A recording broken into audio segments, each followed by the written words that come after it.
I live inside my own world of make-believe.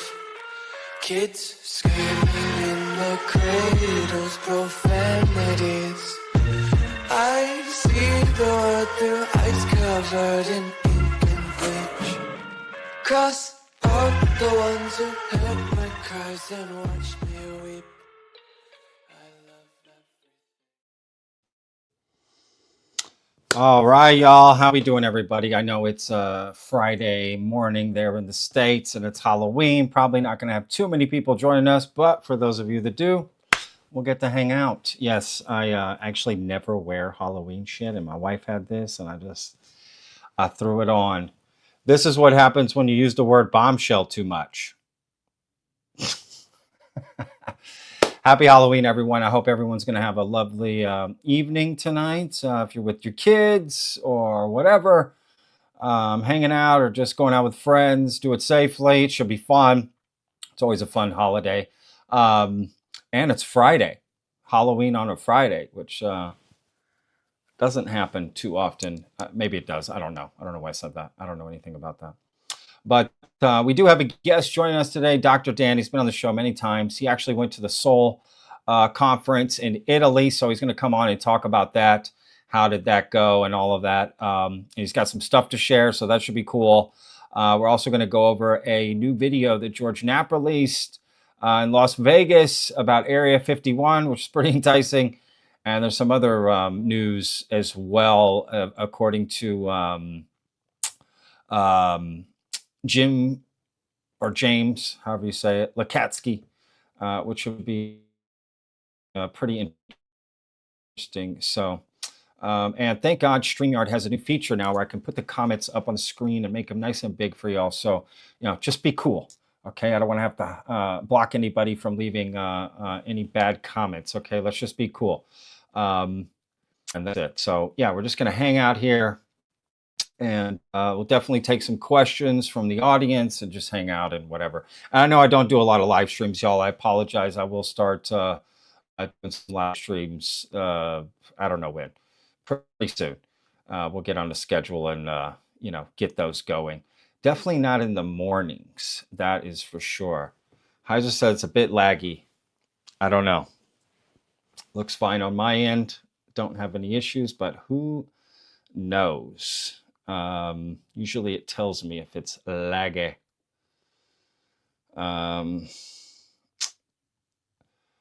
So audio sound okay? Am I too loud? Just let me know, y'all. It's hard to tell. It doesn't let you check the audio on this, which is so strange. Like I can't hear the audio back to hear what it sounds like, which that should be a feature on this damn thing. Are we done with 3A Atlas? Yeah, I mean, I for one think it's just a natural object, and so does Avi Loeb, which was interesting. A lot of the comments that I got yesterday, people were like, Patrick, he just said it's only 40% chance it's an alien spaceship. He never said it was alien. He just said it was 40% chance. As if a 40% chance is nothing. My argument was... what if I told you tomorrow you have a 40% chance of dying? Would you take that seriously? Yes, you would. So that's my only point with Avi. I totally get the being open and wanting to discuss these things. I made that point in my video, which some people, I guess, seem to miss. I obviously think that's okay, and I support what Avi's doing, and I've interviewed him a couple times. Zero problems with the guy. Again, he's 1,000 times smarter than me. Probably more than that. But I do think it's a little strange to be saying 40% on his own scale and going out on TV and stuff, because people aren't just going to look into anything else. So I think there's a way to be open-minded and curious and all of this and consider possibilities without scaring people, which is what that did. I had a lot of people reaching out to me like, what the fuck? I mean, 40%, oh my God, it's and that's not the case at all. So I don't know.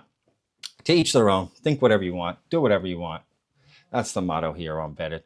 I'm also going to be going over what is going on with the documentary. Okay, y'all, I got some great news. I was able to see a rough cut of the documentary, the psionics documentary that I'm working on, so I can give more details on all of that. I'm super excited to share all of that. So shout out to Jason Allen here. Jason, what up, man?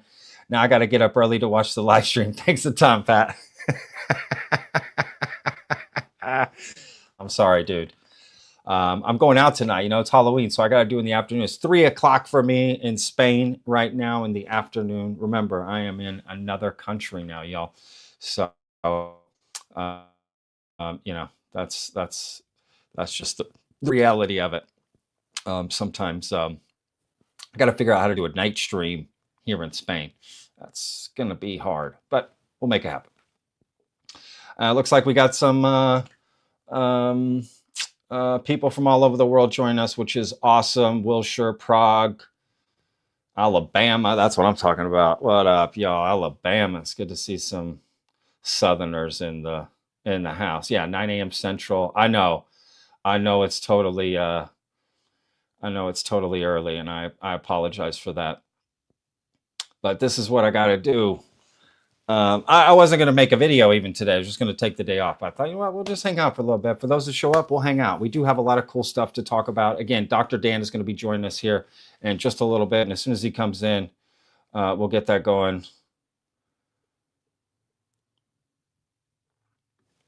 Hang on, he's texting me here.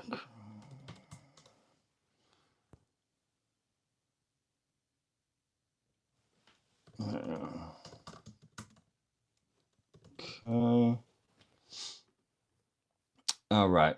I tell you what, let's start off with this cool video, okay, while we wait for Dr. Dan to show up and get some other people in here.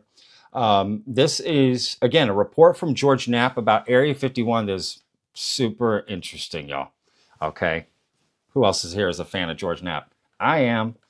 Love what he does. Love the old grungy, you know, reporter,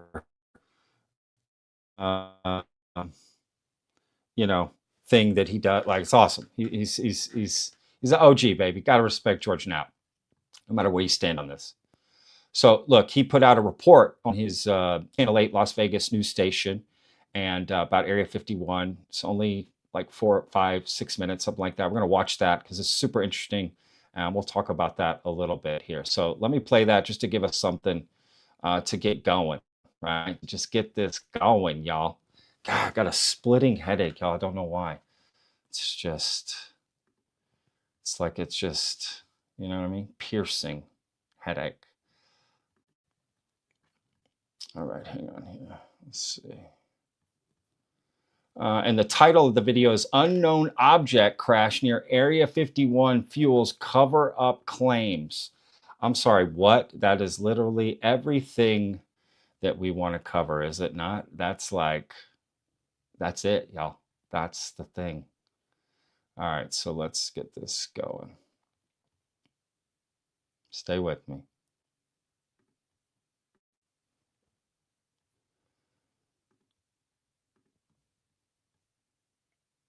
All right, let's see here. Investigators telling you for several weeks now about a mysterious object of unknown origin that fell from the sky and crashed just near Area 51 tonight.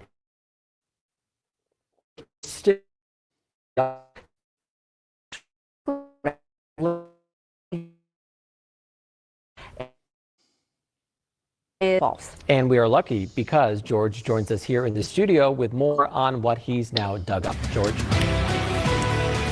Well, how quickly the government respond to a crash of an unknown object. What happened back on September 23rd on public land outside the boundary of Area 51 is a textbook example of how crash retrievals work. And to no one's surprise, pretty much everything told to the public since then is pure fiction. You can see F-18. Scanners and computers inside this room for radio traffic inside Area 51 round the clock. On the morning of September 23rd, York Arnu heard some astonishing news.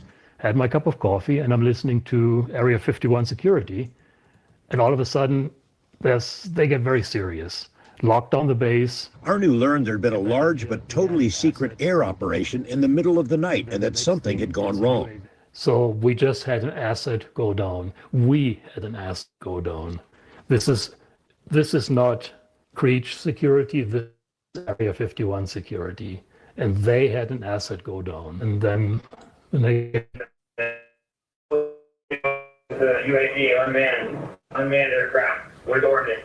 He picked up details about strict security measures which were implemented almost immediately. Not only was Area 51 itself locked down, but within a very short time, so too was a large swath of the Tikaboo Valley. It became clear that some kind of craft had crashed miles outside of Area 51's boundaries on public land adjacent to Highway 375, also known as the ET Highway. Arnu jumped in his truck and headed south from his home in Rachel. But while driving on what's known as Mailbox Road, he ran into an armed patrol. They had the gun in front of them, not pointed at me, but very visibly in front of them. And it was clear they meant business. He backtracked and headed south on the ET Highway to Groom Lake Road, the main entrance to the base. It too was blocked off by sheriff's deputies and military security. A military helicopter with an attached basket was sitting there, presumably to haul out wreckage of something. A pair of porta potties suggested the team planned to be there for a while. Almost the entire Tikaboo Valley was shut down. At the Little Ailey Inn in Rachel, employees were in the dark about a crash, but saw the beefed up security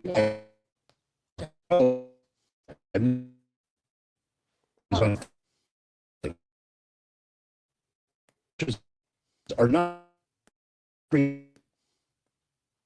occurrence out here, but local. In a restricted airspace, a restricted area would The crash site, Arnu and the aerospace sleuths on his website, dreamlandresort.com, began gathering and sharing bits and pieces of information.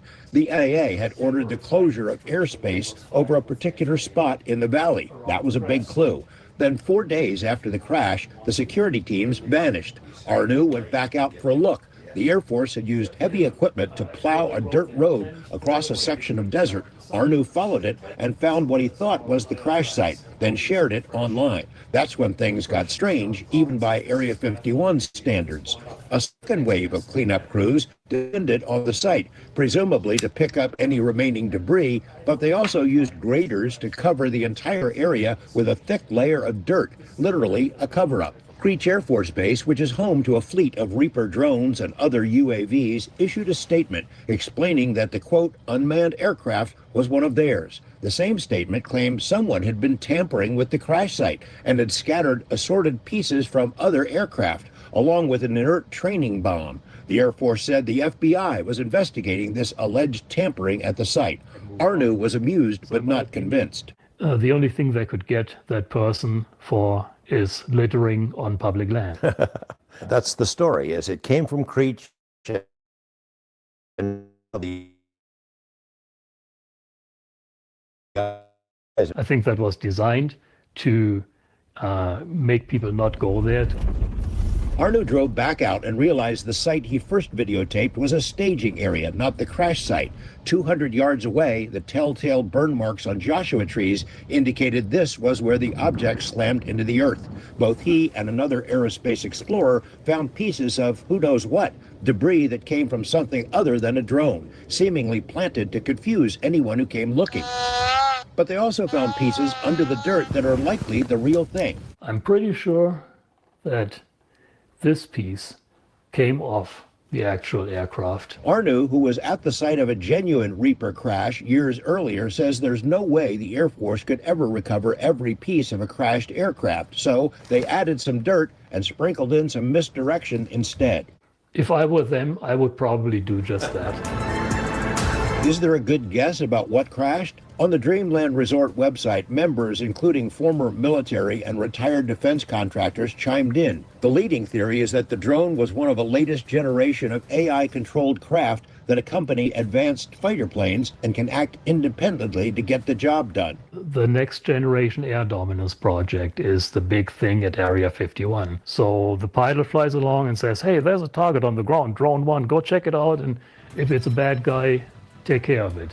And drone 1 goes and does the rest. If the military wants to keep a secret about strange things that fall out of the sky, they have many tools at their disposal. Lock down the base, seal off the public land, put out a cover story, sprinkle some disinformation over the whole thing. Arnu says the middle of night operation that ended with the crash is one of the biggest he's ever heard of, nicknamed Black Flag. He has a good idea which hangar at the Area 51 base houses the unknown drones, but is not willing to say more. It is, after all, almost 3 years to the day since FBI agents kicked in the door of his home and carted away his computers and cameras. No charges have ever been filed. Back to you. And George, what I really like to say is there's so much more behind a press release, right? That press release that came in, the first one that we talked about here, said it was an incident. Didn't even say it was a crash. Didn't even say what it was. So there, really shows you how investigative reporting can go a long way. Like X-Files right in our own backyard. And George wants to take Denise and I out there on a bus tour, so we are thinking about it. Sign us up. Hey, if you missed any of that report, don't forget you can always watch all of our stories on our 8 News Now stream.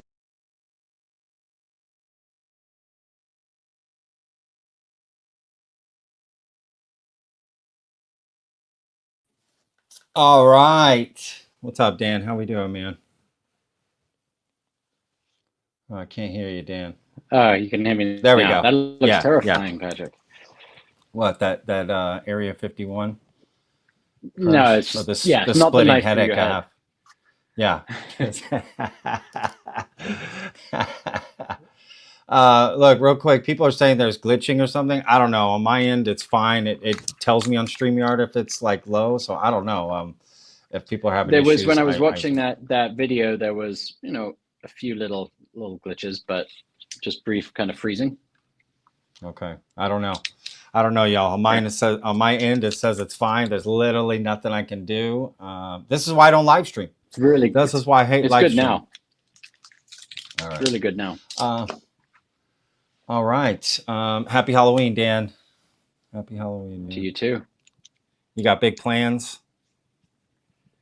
No, not really. I've got some young kids, so some trick or treating, Yeah. and then my wife and I go to a party tomorrow. So Oh, nice. that's all. Yeah, absolutely. Yeah, it's good that it falls on the weekend. I think that's good for parents and everybody, right? Makes it a little easier. Yeah. I struggle with finding a costume, it's sort of like, Yeah. just prefer to just wear my own clothes, but I got to find something creative. I haven't dressed up for Halloween in, I don't know how. When I had my food truck, I did a couple things where I dressed up while I cooked. That was a nightmare. I'll never do that again. Just shit getting in the way, like wigs getting in the way. I'm like trying to cook. It's like, Yeah. anyway, well, let's. You just got back from a very interesting trip. You went to Italy. You got to go to the Seoul conference, which I heard was amazing. Yeah, it really was amazing, actually. Right before I left, I actually started to have some regrets of booking it because I thought, okay, first of all, it's a lot of money. Not so much the conference fee. That's a typical conference fee that you see at any conference that I go to, other people go to. It's just obviously the travel, the flight, the hotel. And I just don't know a lot of people there. So I was worried about, is it going to be, are people going to be friendly? Is there going to be this sort of competitive hierarchy kind of thing where, if you're a known person, you can be in this meeting or talk to that person. But it was totally not that. It was very open. Everyone was willing to talk to everyone. While there were about 400 people there, it was actually a good size. Like any bigger than that, it could have been harder to kind of have conversations with the big name people that you wanted to, or whoever you wanted to connect with. But Sure. yeah, there were lectures all day. They were amazing in the sense of very interesting. Some more than others. There was no massive big reveals, which people were sort of hoping for.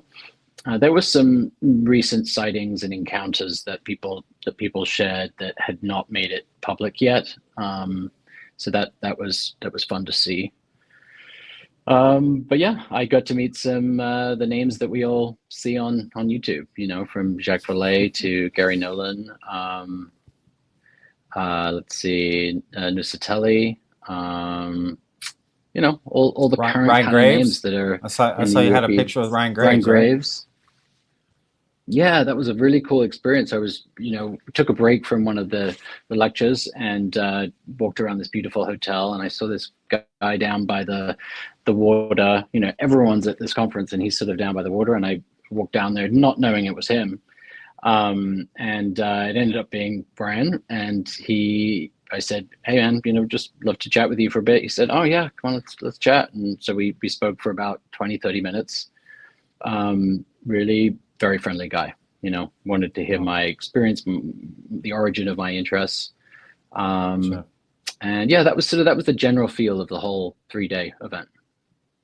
Yeah, oh, that's awesome, man. Yeah, so you met Jack Valet. How cool was that? Yeah, well, it was interesting. So he did a talk, and then right after I went up to get a picture. And I didn't really do that with too many other people like Gary and Jack, because they're kind of like, big names, and I do have a lot of respect for both of them. Sure. But then the second day in the morning, I was having breakfast. They have wonderful breakfast at this hotel, and I was at a table, and Jacques was there, and he said, "Oh no," he came over and he said, "Your talk was excellent yesterday." And I said, "Oh well, thanks so much. I actually wasn't a speaker, but you may have me mistaken with someone else," which he did. Obviously, I was not one of the speakers. But then he ended up sitting down, and I got to talk to him for an hour at a breakfast table, just me and him, and then there were other people joining. So Holly was there. Holly, what do you know from X? What's her name? Tim Ventura, who Holly Wood. Oh yeah, She's from X. Tim Ventura, who has a podcast, he was at the table for a little bit, taking some photos too. So it was great. He spoke a lot about the sighting that he is most interested in now, and it's from the late 60s that occurred in Alabama. I'd have to pull up the slides on that, but a case where there's a lot of scientific evidence, and he's examining the bark on the trees because they were burnt, and there was a light that emanated from a forest that was so bright that it had to be at a sort of nuclear power plant level, and they proved that scientifically. And it was a fascinating case because he was there working with Edward Condon, who, as many people know, really tried to debunk all the cases and dismiss a lot of them. And Condon said, "I can't. This case has too much evidence." So Jacques talked a lot about that case. I did share my own encounter with him, and he was very interested in that. So yeah, it's a cool conversation. Oh, wow, man. No, that's great. That is so cool, man. Who wouldn't? I mean, that's probably worth the ticket of admission right there, just to get to hang out with Jacques Valet a little bit there. Right? Yeah. Yeah, that's so cool. You didn't ask him about Tim Taylor, right? Come on now. Oh, of course, after you're done with one of these conversations, you have all these questions flooding back. God, I can't believe I didn't ask about like some of the biggest questions I've had. Like that's one too, right? Sure. But no, I didn't. I've got his email address, and he said keep in touch. We'll see if he responds. So that's very cool, man. Yeah. So this place he actually wanted some more information on my encounter. Oh, got it. Okay. He wanted some more information on my encounter. Yeah, because he wanted to sort of look into it, and so that's why he gave me his email address. So I'm going to likely do that, and that might give me an opportunity to also ask some other questions. Oh, that's awesome, man. No, that's, I mean, I think a lot of people are going to be jealous. I definitely wanted to go, but I just got into Spain, and I've been on the road for so long. I just it was literally the next weekend that after I arrived, I'm like, I'm not leaving again. For 4 or 5 days or whatever, because it was also like, it wasn't like just fly to a town and get out and there it is, right? It was like you got to do this and that to get to, which is very much European. Like even where I live, I fly into Madrid, I have to take a 3.5 hour bus ride or train to get where I'm at. So it's not like it's easy to it's easy to get around, but it's also it can take a minute. Yeah, totally. I mean, it was a very nice setting in northern Italy, just south of the Alps, and they may even call it like kind of the Southern Alps on a lake, but it was just under a 2-hour drive from Milan. if they had it in a big, nice hotel in Rome, that would have certainly been easier for you to get there and maybe other people. But I have no regrets or complaints about where they picked. It was stunning. Oh yeah. Oh, I'm sure it was beautiful. Yeah, it was just more again for me like travel. I was like, oh man, I'm gonna have to go down to Madrid. I'm gonna have to fly out. Then I'm gonna have to take another thing. I'm like, I'm done traveling. I've been traveling for months. I just want to stay home for a little bit. And but you know, just happened to be just bad timing around the for US before. Yeah, just bad timing. But Really I'm gonna make the next one for sure. I definitely want to go to the next Seoul conference without a doubt. There's a zero question there. So you know, you actually shared Jake Barber something shared on. a case. Oh, No, go ahead, Dan. Go ahead. yeah, you start with that. Go ahead. Okay. No, let's hear about Jake this. I Barber have something shared else. Okay. All right. Now I'd love to get to that too, but Jake Barber shared a recent encounter that he had on his what is it, Skywatcher ranch that no one had seen. So it was new information, and he had it up on the screen. We saw a video of it.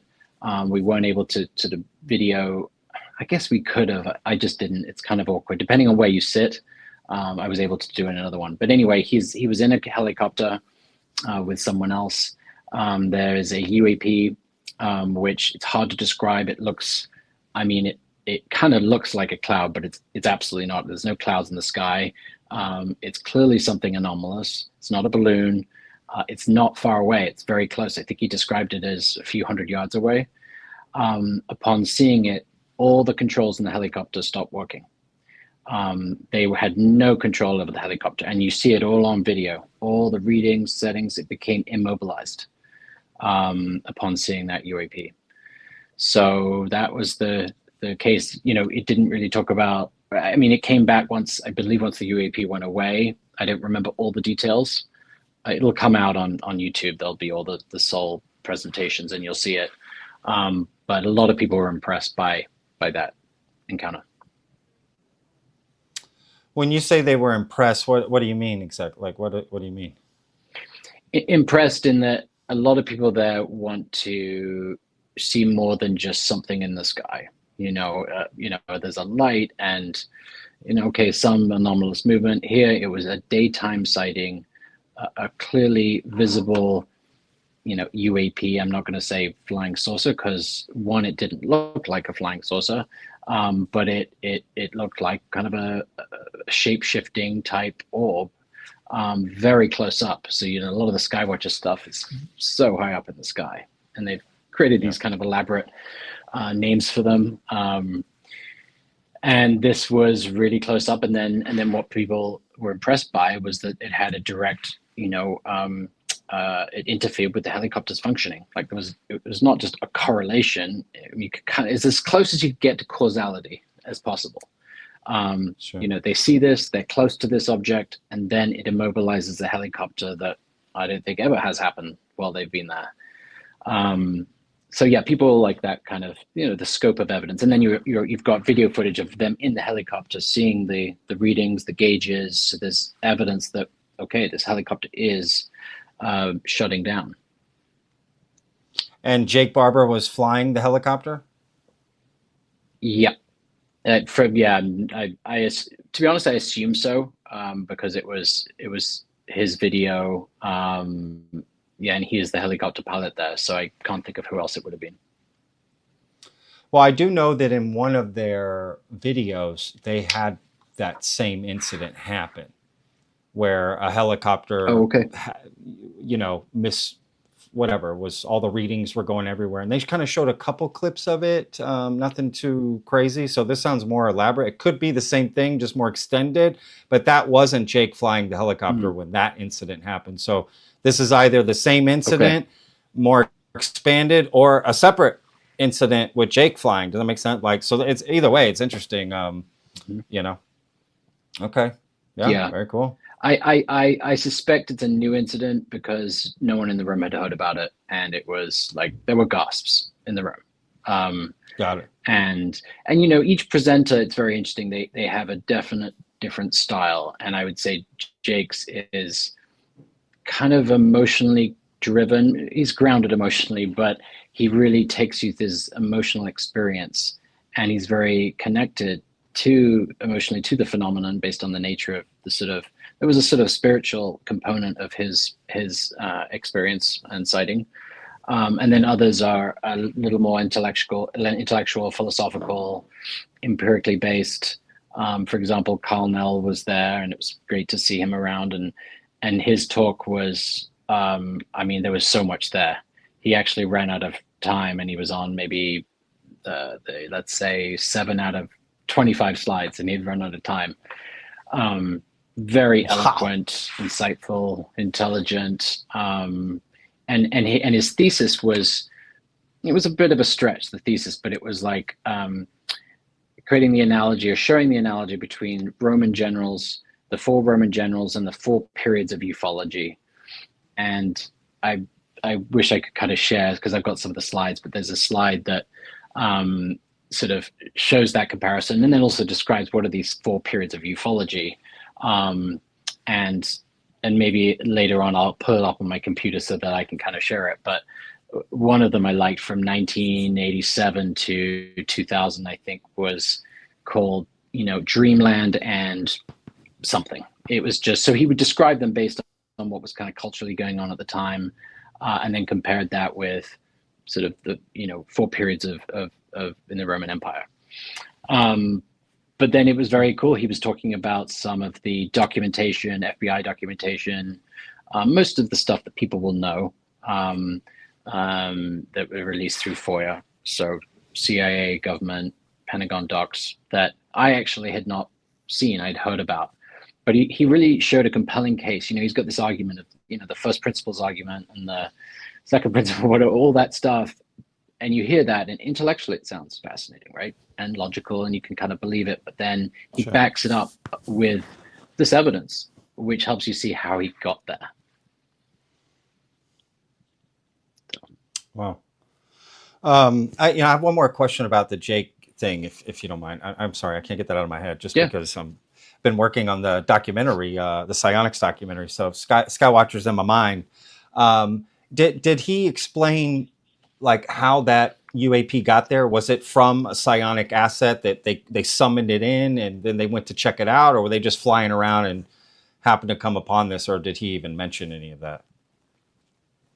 He may have mentioned it. I don't recall. It was the one where, based on where I was sitting, he would have really noticed that I was taking pictures and video, and it doesn't look cool when you do that. I did one for Jeff, and that I posted it because I was sitting in a place where no one could kind of see I was doing that. But so I could kind of guess based on what I believe to remember, but I don't want to get it wrong. So I'm just going to say I don't remember. Sure. No, totally. I'm curious what happened to the UAP afterwards. Did it disappear? It took off? Like, have they seen this before? The same UAP? Was it a new one? All of that, right? Like, so curious. I mean, it's kind of a scary scenario, right? To be in a helicopter and everything goes haywire and you're out there flying, and I can't imagine what that would feel like, to be honest with you. That would be terrifying. Yeah, and are you going to get out of that situation? And I mean, history has shown that the phenomenon, typically proves its influence and power, kind of thing, but then will usually release that, and you're safe. Now, there are instances where people will chase in an airplane, a UAP, and then end up crashing. But usually a plane is immobilized or something goes wrong with, the electronics, but they come back either when the UAP goes or they come back during its presence. But that seems to be, for whatever reason, a method of their communication and intent. Yeah, because my question would be, is it just a byproduct of how the craft operates, like just on its own? Like if you turn on a microwave, right, it's not directly it's not intentional affecting things around it, but it does just by the byproduct. So is it just the UAP affects things around it by just how it operates, or did it single out the helicopter and sort of send something to knock out does that make sense what I'm saying? Like that'd be, I mean, I'm sure they don't know that, but I mean, I'd be curious what their thoughts are on that. I got the sense, and I actually spoke to Jake about this after, is that they're very careful to not release too much information too soon. You know, early on, he spoke to this. They were pretty impulsive with what they've, you know, posted online or put on YouTube in their excitement. And now they're really careful because they don't want to be caught kind of, you know, in a clear error or a clear debunk. I mean, ultimately, that's going to happen. If you're interested in this phenomenon, you are going to be wrong 95% of the time. And I Sure. kind of have said that a lot because yeah, so it's just good to set those kind of expectations. But they've got to be more careful as a professional organization that's well funded and has a diverse team of experts. So he's just mentioned it's careful. I heard him kind of pull back a little bit on, in the original YouTube videos, it was like, okay, these psionic assets are able to induce interest, right, of the phenomenon. And then during the talk, he said, these two things are happening. Is it a correlational thing, or is it actually we're bringing them on? So Jake was more weary. He was saying, he's leaning towards believing that we're able to do this, and might have stepped back a little. Now, the other guy who spoke, and I'm blanking on his name right now, he is one of the psionic assets that was there, I believe. And he set up the whole classification system. I'll remember his name in a second. He's part of Skywatcher. He was at the conference. Jordan? Feels Jordan. Yeah, I think that's it. Yeah. I'm on my iPhone, so that's where I have my stuff. But yeah, I think that's him. So I think, feels more comfortable to say, okay, our presence, our intention brings on the phenomenon. Jake seems to be at this place of, correlation doesn't mean causality. I'm leaning towards believing that to be the case because of my emotional spiritual experience, but we're still collecting data. Sure, absolutely. I mean, I interviewed one of their psionic assets, right, recently, Mike Batista. And yeah, he 100% believes, he can summon he claimed to have landed a craft, right, and filmed it, and is going to do it again, and it even invited me out to film that eventually later. So we'll see. I don't know, but that's interesting. That's interesting for sure. No, it sounds really cool. The guy was Jordan. That was Jordan, or because Mike Batista sounds familiar too. I don't know who it was. I mean, I know Fred. Jordan, Mike Batista. I don't know who it was that was there. What did he look like? Jordan's like really skinny, small guy, glasses. I don't know if that's him. Yeah, I'll look it up in a sec. But the other guys, anyway, Fred and Mike, they look like, straight up out of John Wick. Those guys look like they break you with a bad look. You know what I mean? Those guys are badasses. Yeah, I didn't get so much that sense. I hope I'm not wrong, because then I'm offending him maybe. But if someone in the audience could do a quick Google Soul Conference speakers, they'll be able to find out the name. I just can't search right now on my phone. Yeah, no worries. So they that's cool. That's cool that they went and showed some stuff and talk to people and they don't typically wait too long to get those videos out. I think probably within a month they'll be out, so that'll be cool. Everyone will get to see all the different lectures and whatnot. That's very cool. So what was your favorite part, you think, as far as lecture goes? Like, what was your favorite presentation? Yeah, I would probably say the Jeff Noticelli. I might not be pronouncing his name right, but everyone knows who he is. Sure. There was something about the degree of genuineness, authenticity, presence, and this is not a rehearsed presentation. And it was a fireside chat that he was doing, so not a talk. But and he's sitting with Peter Skafish, I believe that's who he sat with, who's sort of the facilitator of Soul, and maybe even the head of it. But it was a wonderful conversation, and Jeff got to share his story, and I did a post on that. I think it was pretty much one of the only posts of one of the talks. But he shared his personal experience. That's what I shared. Before that, he was talking about the repercussions of going public for him and his friends and colleagues. which sound very believable. I mean, I'm shocked that the government or some agency is threatening, intimidating these guys at such an extreme level, and their families. Sure. Yeah. It's unbelievable. No, yeah, that sucks for sure. Well, look, I tell you what, two things. One, I can pull up the video that you shared on your Twitter, and we can watch that of Jeff. Great. I say Nucatelli, but it could be Nusatelli. I mean, he's Italian, so it could be, I don't know, you know. Mm-hmm. It's a lot of different things. And then I want to talk about Vetted, because I know you had sent something saying that Vetted got mentioned at Seoul, so I want to talk about that too. But yeah, let's sure. do this. Let me bring up this video that you put up, which is a really cool story that I believe Jeff hadn't shared before. Or what do you think? Had he shared this before? Not that I know of, but he may have somewhere. I hadn't seen it. So, and I'm pretty well versed on what's kind of out there and not. But I also miss things, so it's possible. But either way, yeah, really cool. I think most people wouldn't have seen it. So let me bring this up, y'all. It's just a few. Let me see how long it's. It's only a minute and a half. So I'm going to put this up, share this little video that Dan put direct from the Seoul conference, y'all. Jeff Nucatelli going over a personal UFO encounter. Okay, not the Vandenberg. Not this is all different. This is all new. So let's watch that, and then we'll come back here, Dan. Okay. All right, here we go. But the light was strange. It was pulsing.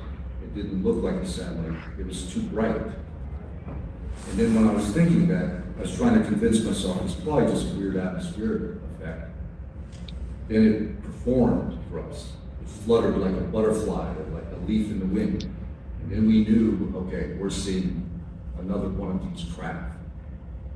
And over a period of a few minutes, it came down and eventually was 200 feet over my house. And it was a 30 to 50 foot sphere, orb of pure light, but it looked solid, it looked structured. You could see the curve, but the light was weird. It wasn't radiating from the object. It wasn't lighting up the roof. It wasn't lighting up the yard. And we just stood there staring at it in awe and shock, disbelief, and then it slowly, gently started to accelerate, and we watched it for about 30 seconds, and it went up into the stars. The question is no longer whether these events are real, but whether we have the courage to face them. Seeing a UFO, a huge, solid, diamond-shaped object hovering silently in the sky above them. And like that, he's gone. Very cool. I love that you added that. Yeah, I like to add a little some music that I like, and I'm a big Pink Floyd fan. I love it. Oh, that's awesome. Wow, what a story, right? Why didn't none of that happen to me while I was out filming my documentary? You know what I mean? Why don't I get an orb flying down in front? That's just so crazy. Damn, man, I swear people just have the craziest encounters that I just don't get. Yeah. Yeah. It's you know, I was one of few people that have not had a repeat encounter. You know, I had mine in 2015, and okay, I've seen a few things in the sky, but that are probably prosaic. But other people, they seem to have, you know, multiple, some since childhood. Sure. Sometimes I get a little skeptical of some of those, but you know, I tend to try to go in and obviously believe the person. Sure. But yeah, someday, hopefully, you know. Yeah. Hey, you know, I don't know. That's super interesting. I'm glad he shared it. I think it's important to just share all those things, right? If you're willing, just to share any experiences you've had. I mean, I definitely had my own crazy experiences filming the documentary that I can't explain. I wouldn't necessarily attribute it to non-human intelligence, but I can't explain it. So anyway, yeah, Right. let's talk a And little you know bit how about. why he's. Go ahead. Go Can I ahead, Dan. mention Go one ahead, more go thing ahead. on that? Yeah. Yeah, Of course, why of course. he is making that assumption really is because of obviously the degree of its anomalous nature. I like the fact that he was with one of his closest friends and his wife. So there was another couple there on this deck. It's very different when there are other people there. So if you're telling a story and there's any myths, truths, or exaggerations, they're going to see that and they're going to call you out on it. And so that added some credibility. There were some parts that's an edited video of clips, because there's other parts where I'm like kind of zooming out, zooming in. You can't hear it because I don't have a microphone like right in front of him. But there are other parts of that make it more convincing, fascinating, and then just look for it when it comes out from Seoul, because it's a really moving encounter. Yeah, absolutely. 100%. Oh, I have no doubt that he had the encounter. Again, I've encountered stuff myself. It's just more what we attribute it to be, right? Which is a whole different conversation, right? Because we can see something, experience something, but then trying to explain the unexplained is where the gradient line begins with people, and based on who they are and what they're, they're going to attribute certain things to, and which is totally reasonable. By all means. But yeah, I've no doubt that he, zero doubt, as Carl Nell would say, that he experienced that for sure. Yeah, let's talk a little bit about. Let's say you. Go ahead, Dan. Yeah. Please. But let's say you experienced, if you remember my encounter 2015, a large orb going from 350 yards to 150 yards, the par 5 to par 3 distance, back and forth, resulting in biological effects, injury, if you will, short-term blinding the next day, skin irritation. If you had experienced that, I don't know, I guess if I was a deeply religious person, I may lean, who didn't grow up in British and American culture, I may attribute that to religion, or a spirit or a god or a devil, but yeah, I guess why did I attribute that to the phenomenon, or, a UFO, what do you want to call it? Because that's a great question. I guess I could have attributed it to Christianity because I grew up in a, somewhat Christian home, or became a Christian later. But I don't know why I didn't, because I guess I'm so used to religion and faith being something that you can't prove. And now suddenly there's something that potentially we can. That is what's getting, inspiring all this interest around the world. I mean, at this conference, there were 400 people from covering the globe, from scientists, generals, just everyday kind of, working people that have these encounters. And it really opened up my eyes to two things. One, the scope of the interest, that there's no discriminating factor. It's like the interest covers all socioeconomics, classes, races, creeds. And then the other is the scope of, there were talks on the entrepreneurial kind of opportunities related to UAP, which I'm not personally interested in, but it's fascinating. There's a lot of money being pumped into and invested in, how we can make money off this. So yeah, that's the last thing I wanted to say on it. Yeah, no, absolutely. Tell us a little bit about Vetted got mentioned at Seoul. What was the context around that? Just curious. Yeah, I think it was the head of the Italian UFO organization, or the French. So the French is Gaipan, and then there's an Italian one.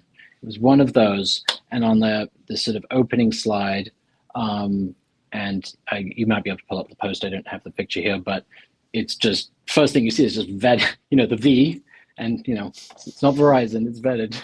Yeah. and I think he there was a clip of one of your that he didn't play, but it was a picture from one of your interviews, and he'd obviously done some research, or it added to his argument. So it's not like he went in talking about Vetted for 5 minutes. That would be very cool. It was more like you were a part of his research process. I'll take it. Take it, baby. Let's go. Yep. Let's go. That's awesome. No, it's good to know. Totally.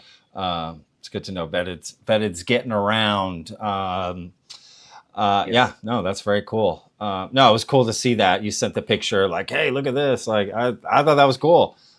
That's happened before at a MUFON conference, where I was brought up and talked about, and so it's cool. It's cool to get, I guess, a little recognition, or just even that people are watching it and using it for whatever they feel necessary. Right. So you've worked hard. It's been a number of years. You've earned it. Well, we all working hard here. That's very cool. What were there any other things that sort of stood out to you from this conference? Like, I don't know. Anything we haven't talked about? I just noticed the lighting makes me look very tanned. I'm not that tanned. So I'm interested in.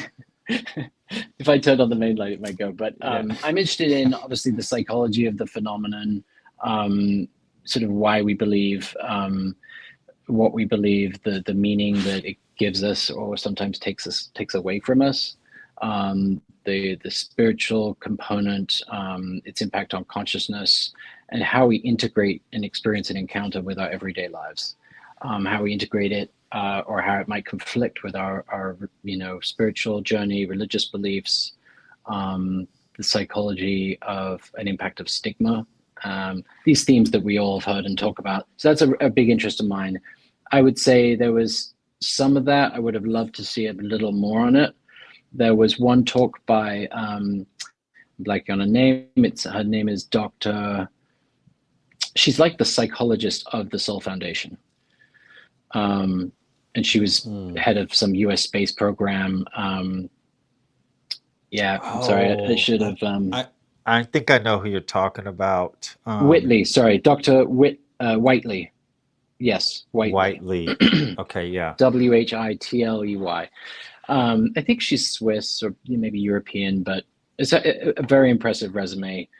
She was talking about how to kind of counsel and therapeutically work with people who have had an encounter, and talks a lot about sort of breath work, and just like I take on the stance of there could be a mental health thing going on here, and I that's my ethical responsibility, and I have to be careful in this community how I kind of approach that, but. What defines a psychological condition is the degree of impact on your life, right? Socially, emotionally, academically, occupationally. And if someone has an encounter and it's controlling their lives and impacting all those areas, it could be an indicator to, okay, let's explore, is this a mental health origin? Is this just an outcome, a mental health outcome of something real that happened? I don't think it's coincidence that if I've met 10 people in this community, I have done 1 or 2 interventions, psychological interventions, to kind of help someone that is going through, a mental health breakdown. And that's a colloquial popular term. I could use diagnostic terms like manic episode or prodromal schizophrenia or there's the more severe things. Now you see that in the general population. Before I ever joined the UAP sort of community, if there's such a thing, once a year I'd help 1 or 2 people out who was going through that. But is the percentage slightly higher in this group? I think a little, but it doesn't change the fact that these people need to be believed, experiences need to be believed, respected. But we still have to be aware of mental health, safety, risk. And so that wasn't really kind of addressed in her talk. And I think it made me question a little the degree of experience she's had as a clinician.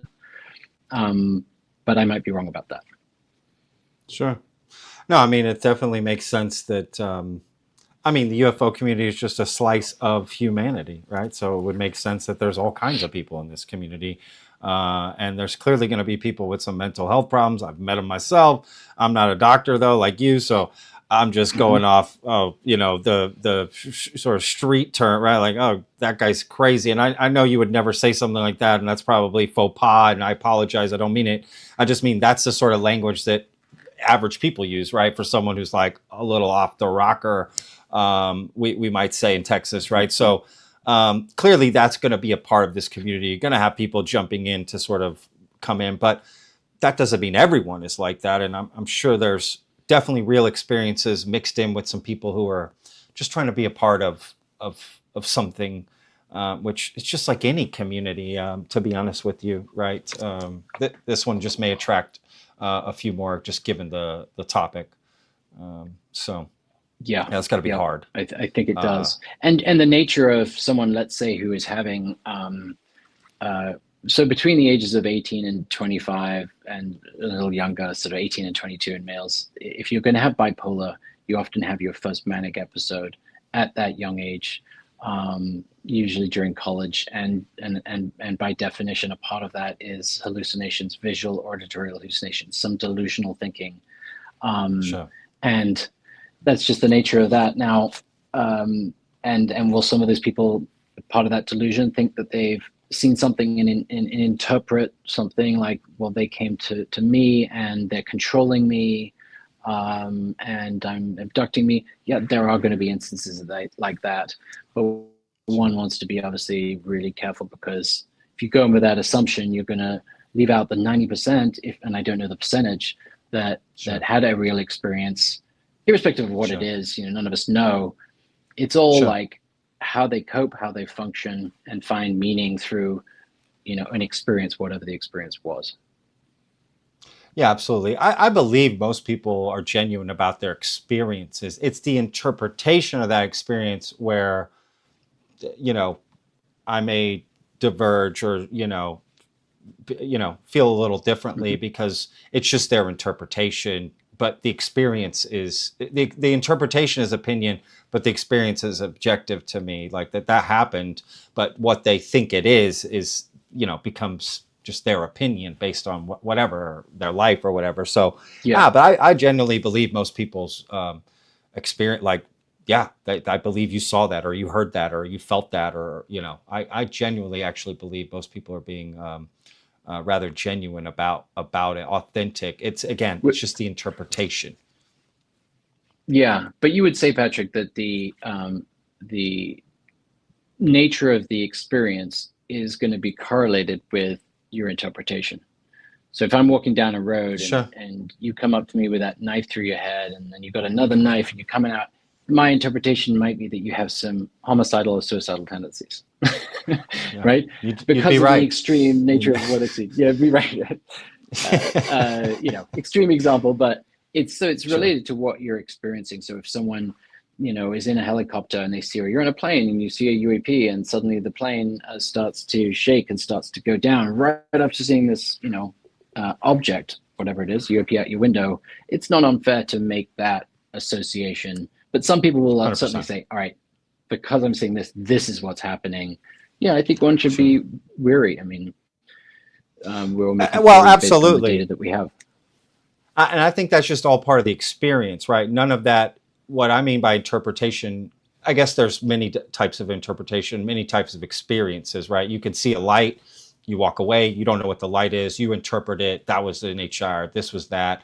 There could also be, you see a light and it does, something happens around you while that light is on. So now you're connecting the two. But then there's the interpretation of, what was it, right? What was this thing? Is it non-human, right? All the correlations could be right. You see a light, the plane goes down. Okay, that doesn't mean it's an alien, right? Spaceship, right? So there's a lot, and everyone's experience or story has so many different levels of depth, right? How dense is the story? How much is involved? How long did it last? All of those things. Were there more people there, right? Like all these things. So that's why I actually believe each story should be handled on its own, and not be, a story shouldn't have to pay the sins of other stories, or the pros of it, right? Or the pros of a story, right? Like, oh, this is a believable story. Someone says, well, I had some that doesn't then make your story as believable, right? I think each story should be handled individually, good and bad, on its own. I think people deserve that right. If they're going to come out and say something, I think they should at least be given a little bit of benefit of the doubt of, like, okay, let's hear you out, and let's just fresh slate, hear your story, and not try to be influenced by other stories that have been around and start attributing, oh, well, this happened to this guy, that's a credible thing. You told me something similar, so therefore your story is now credible. I'm not a big fan of that myself. I think each story should live in a vacuum, in a bubble, free from every other bit. But at the same time, if you're trying to then build like, a wall of evidence, if you will, or you're going to start piecing together some things and finding similarities.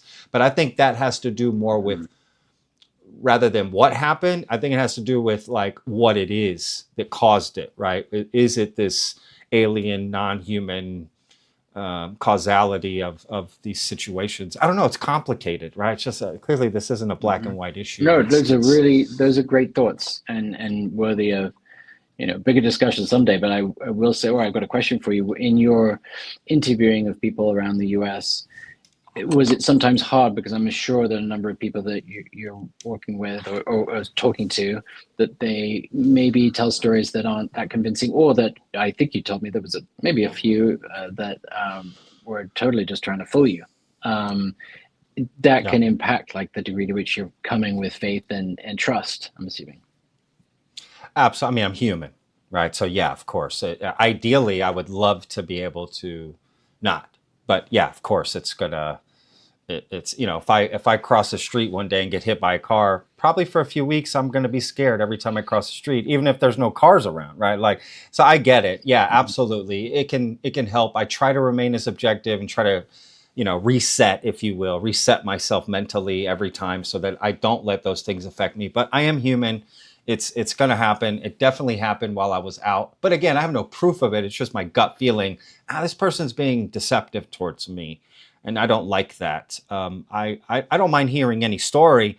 Just, do I feel they're being authentic about their experience and what they're telling me, or do I feel like they're trying to exaggerate or add or just quite literally make shit up on the spot right in front of me, thinking I don't want to be treated like an idiot. It's like, oh, you're so stupid, you'll believe this thing I'm going to do in front of you or say to you, and you'll run with it like other people do.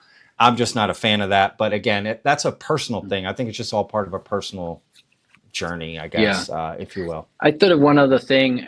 What reminded me of going to this conference that had a different feel than Contact in the Desert, more of an academic scientist kind of field. But sure. It reminded me of going to my first anxiety disorder. I'm an anxiety disorder specialist. I treat OCD and social phobia and trauma. And when I went to those conferences in the early 2000s, it was like the first time you felt comfortable talking about one's own anxiety or hearing stories. Sure. And because it wasn't all clinicians, it was mostly clinician professors, but some interested people. And it's so liberating to feel like I can talk about this without people saying, oh, well, you just need to think differently or snap out of it or cheer up or, you're lazy or whatever the old stigma of mental health. It still exists today. And you saw that, and people were talking about that at Seoul a lot. It was like all these conversations are happening. People just felt like free to share without judgment. And, you That's heard awesome. some pretty out there stories for me, just because I haven't, it's all relative. But yeah, that was just such a great part of the experience. No, that's super cool. Definitely people should feel free to express themselves about something they saw, something they felt. And I totally understand being around people like-minded, so you feel more comfortable and open to share those things. Like, I totally get it. I think that's great. There should be places like this, like the Seoul Conference or even Contact, right? People are very open there to share their stuff. I absolutely. I mean, 100%. That's why we have the vetted community, our Discord community. Everyone's free to share in there. I've heard all kinds of stories. People feel comfortable to come in and share, no matter whatever the scenario may be. And absolutely, I'm all for it. There's a little risk, though. There's a little risk, and I see it starting. There was one talk where there was a slide, and it was showing all the different organizations related to UAP in different countries. And there's this sort of competing kind of push for some of these organizations to get funding and to create an identity. Seoul is pretty much sort of leading it, but there's lots of others that I was not aware of. And so I guess the maybe that's good and it's an opportunity. And I want more organizations and anxiety disorders. There's like 8 of them now. Sure. But there's a lot of people that are willing to give money. And I just hope that there's some oversight because things can get exploited. Yeah. Absolutely. Yeah, that's no question. And that's a concern. And honestly, it relies on just like the you know, the honor system in a lot of ways, right? You just hope that a lot of these people that are in charge or leading the way have good intentions, because it's really easy to hide that, or be exploited or exploit. And some people may do it unknowingly. It could change over time, right? Just like you go in with good intentions, as things start to happen, and whatever. So yeah, let's hope that there's some accountability around, for that, for sure. Because these are vulnerable people, right? This community, there's a lot of vulnerable people who've been through a lot, and especially if they start to reveal themselves and open up, they're way more vulnerable now, and that's the moment that people could strike or take advantage of Church them. of And I saw it Scientology. yeah, I saw it in church myself when I was in, a hard devout Christian as a 18 to 21-year-old, roughly, for a few years there. I saw people being taken advantage of. Right, it's what made me leave the church and everything. It was like, this is disgusting, honestly, that this would happen. You know, so yeah, for sure, man, absolutely. Well, that's why we need people like you around, to be honest, to help with that a little bit. Yeah, well, we'll see. All of us. I mean, it's a shared responsibility. I mean, Church of Scientology, obviously, it was, they were getting all this personal information during these auditing sessions, and that was used to exploit, manipulate, control. It's horrific. Yeah, blackmail people, absolutely. Blackmail, yeah, 100%. totally. I remember being at Contact, and there was a few hotel rooms, that I got invited up to do some like DMT and shit like that. I'm not going to name names, but I was like, no thanks. What? First of all, I've never done that, and I'm in my 40s. That's not like something I'm just going to randomly do at a hotel in Palm Springs with people I never met before. No, thank you. I thought, well, I hope some of these people aren't being blackmailed or exploited. I just got to be careful out there, y'all. Like I always say, head on a swivel, people. Head on a swivel in this community. You got to be careful. Oh yeah. Yeah, it took me 10 minutes to convince you to have a third beer. I don't think you're going to do DMT in a hotel room. I just don't drink. That's probably the most I've drank in quite a while, was at the conference. I remember having like 6 beers one night. I thought, Patrick, how the hell did you do that? I still don't even know how I did that. Which, speaking of, I brought a beer out. I haven't had a beer in a while, and I thought, okay, I'm going to bring a beer out and have a beer, y'all. This is a little Spanish beer, if any of y'all aren't familiar. Okay, this is a very just classic Spanish beer to have here. Nothing crazy, because it's the afternoon for me.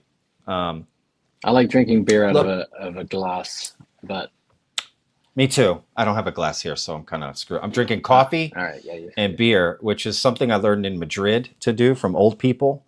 In the mornings, they would have their coffee with a little mini beer in the morning. And I'm telling my wife that, she's from Spain, and she's like, that's not a thing. I was like, I saw tons of people do it in Madrid. She's like, they're alcoholics. I was like, oh, okay. I thought it was like a tradition or something, Yeah, it's not. Yeah. Wow. It's Whiskey not. and coffee and, Baileys or whatever. People put tequila in coffee, but it's usually because they have a problem. Yeah. I waited. I worked in restaurants in Spain, and that was something people did when they ordered coffee. They would say in Spanish, like they would say "con unas gotitas," like that basically means like drops of whiskey. Like you just to put a few drops in my coffee for me, and you don't charge them. It's just like it's for free. You just do it for free, which is cool. In America we would never do that at all. Which is kind of funny. But Dan, I wanted to talk a little bit about my documentary, if that's okay. I kind of wanted to give some people some updates. And awesome. Great. I was able to film with you. Actually, I'm going to turn off my. Oh, sorry. Say that again. Well, I'm just going to turn off my mic if you're going to show something just for a second, but I won't. Yeah. Whatever you want. But no. Tell me about what I'm going to be in it. Well, I filmed with you in it, right? You were in one of the scenes that I shot at Contact in the Desert, right in the hotel room. That's featured in it. Okay. Cool. And I was actually able to see a rough cut of the film yesterday for the first time. I hadn't seen anything because I'm not editing it or putting it together. So I was sent a rough cut of the film, and it looks amazing, y'all. I can't wait for people to see this. There's a lot that's not in it that I shot just because it's not that it's not good. It's that it doesn't fit the story that we're trying to tell.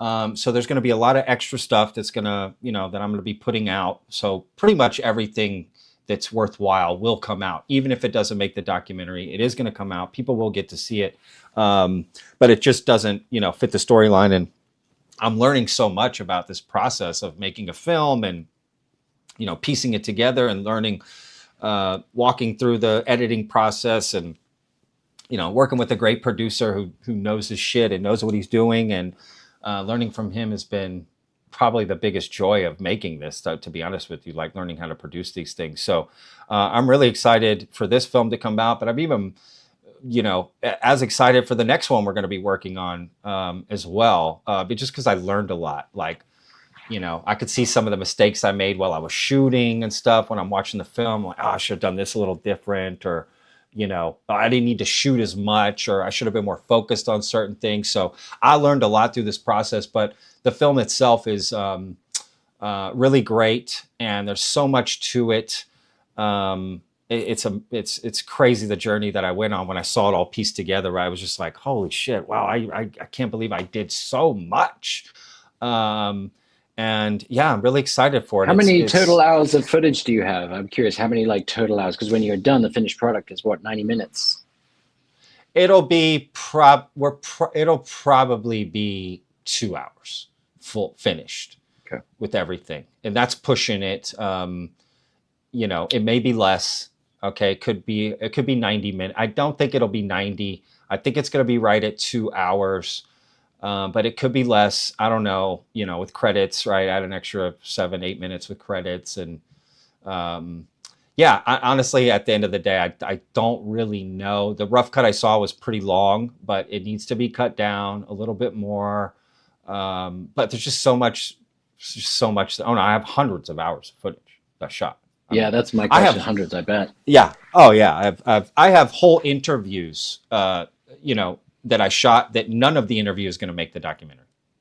So I'm going to be putting out whole, it's not like you can just put 10 seconds of an interview in, right? If you're going to focus on someone, you got to at least feature them for a few minutes, and that starts to add up when you add up all the things that I did. So sometimes just, things that I did with people or shot with people or interviewed them, it just doesn't fit in to the whole thing. But again, I'm learning all this, and I'm leaning on, Glenn, our producer. He's really the one.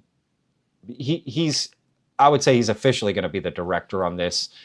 Like, I was the director in the field, and he's the director in post-production, if you will. So yeah, man, I'm super excited for people to see it. But either way, people are going to be able to see everything else. I'm going to be uploading this weekend on our Patreon and for YouTube membership some footage from the documentary that's not going to be in the documentary, but it's awesome stuff. And so basically, until the film comes out, I'm going to be putting up, I'm going to take this thing off, by the way, because this thing's getting annoying. There's going to be a lot of shit coming out, interviews, just extended scenes, like there's tons of stuff, because I did so much. So I'm really excited for people to see that. So if you want to, you can just join our regular Patreon or become a YouTube member, just regular, nothing crazy, nothing special. And you'll get access to all that. Eventually, I will put it on regular YouTube for everyone to see for free, but that won't be till after the documentary comes out. But if you want to see some of this stuff beforehand, that's how you can see it. So the first one I'm going to be putting up this weekend is actually an interview I did with Rizwan Virk, who is kind of a simulation theory expert. You may have seen him on Rogan and things like that. So I interviewed him for the documentary. And I'll be putting up the stuff that we're not using for the documentary on Patreon. So really great stuff. Again, I filmed these like from 1 hour to 2 hour interviews with people. So you'll be able to see all of that stuff, which should be kind of exciting. And I think we'll probably have a trailer done by the end of November. And I'll be really excited to share that. Probably have a few trailers. I'm going to make my own just because I want to. But we're gonna have an official trailer to share. I'm curious just what kind of trailer I can make, just for fun, to see what I can put together. But the goal is to have the film out by Christmas time. So I don't know what that means. That could be the second week of December, third week, could be last week, right at Christmas. I don't know. But that's the goal. I think we're going to be able to make that. There's still a lot more post-production, because once you lock the film, then you have to go back through and, do all the sound, the voiceover, the narration, the colorizing it, animations, graphics, titles. Like, there's just so much stuff. But first we have to lock the film down, exactly what's going to be in it and what story. And we're changing kind of the ending, because after I watched it, I gave some of my notes of what I thought. I really want the film to end well, because I watched so many documentaries that once it starts to get near the end, it gets boring and I'm already checking out. I'm already clicking off. Like, all the good stuff has already come, but I want this to, build and build to something at the end that's worthwhile. So it's a very personal journey, this film of mine. It's a very personal journey of me going through and looking into this and all the ups and downs of it, right? And I talked with some people who said some crazy shit to me. And I also saw some crazy shit. But I also saw not crazy shit that people thought was crazy shit. So it's kind of all over the place. I don't know if there's really a documentary like this, in the sense that it's not, a believer type documentary. And it's not a skeptical documentary. I didn't go out to disprove this and, any of that. I went out just to be a mirror to what was going on and to the people that I met with. So I hope people see it as a very objective, open-minded approach to this. And I want it to end positively and optimistically, but realistically. And I think we found that right balance with Glenn's help, because Glenn Barden, who's the executive producer, he is not in the UFO community. He's not a UFO guy, so having him and me together, I think is a good team. And we are going to be working on more projects, and we're already talking about what's the next documentary we're going to make. And if people like this one, the next one's going to be 10 times better, because I learned so much, to be honest with you, on making this, just aside from UFOs and aliens, just the process of trying to put something like this together. And I want people to know I worked really hard on this. I spent a lot of time. I'm still spending a lot of time on this. And I put all my heart and effort into this. I sacrificed time with my family, with everything to bring this out, because I thought it was important. I built a lot of great relationships with a lot of people. And it was a very good journey. And at the end of the day, that's probably what I hope people take away, is just, oh, okay, I need to get out there and try this for myself, and not just take somebody's word for it, on what I should believe.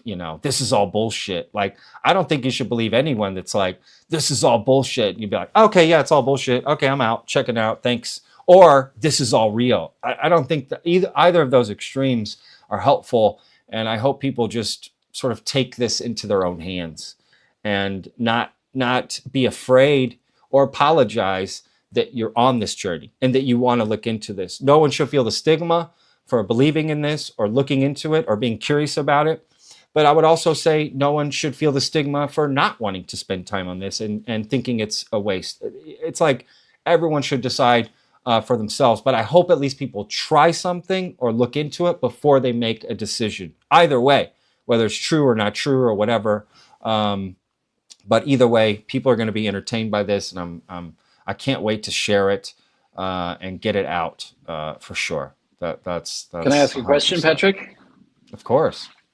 Yeah. So, I think you, better than anyone, at least I know, could present a documentary that's really going to be in the middle and not take one side or the other. But I'm assuming with all those hours of footage, one could certainly give more of the convincing cases and ignore the absurd, ridiculous ones, let's say, or the less convincing.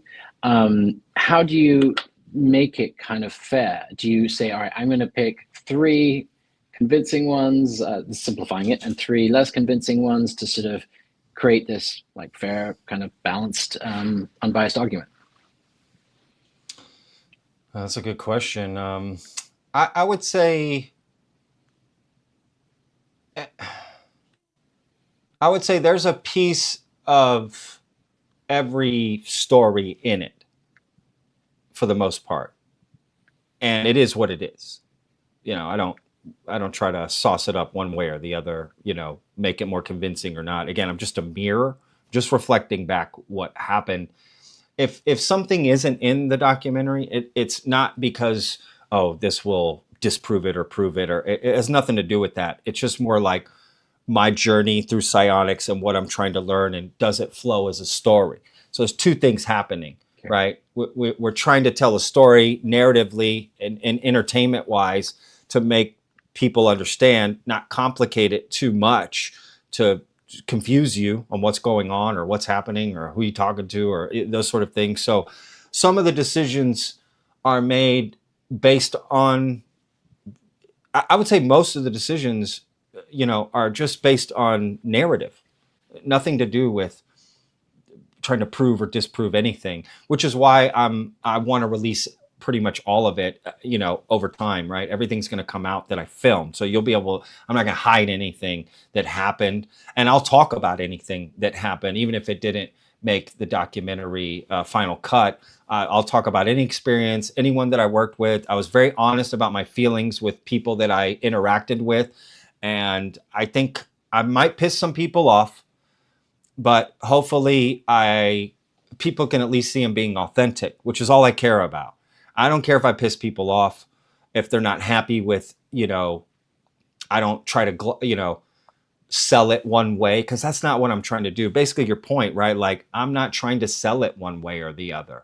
I'm not trying to, well, that makes it look bad, so let's not show that. Or this makes it look good, and I'm trying to make it not look good, so let's not show that. I didn't do any of that. And to be fair, I'm not editing.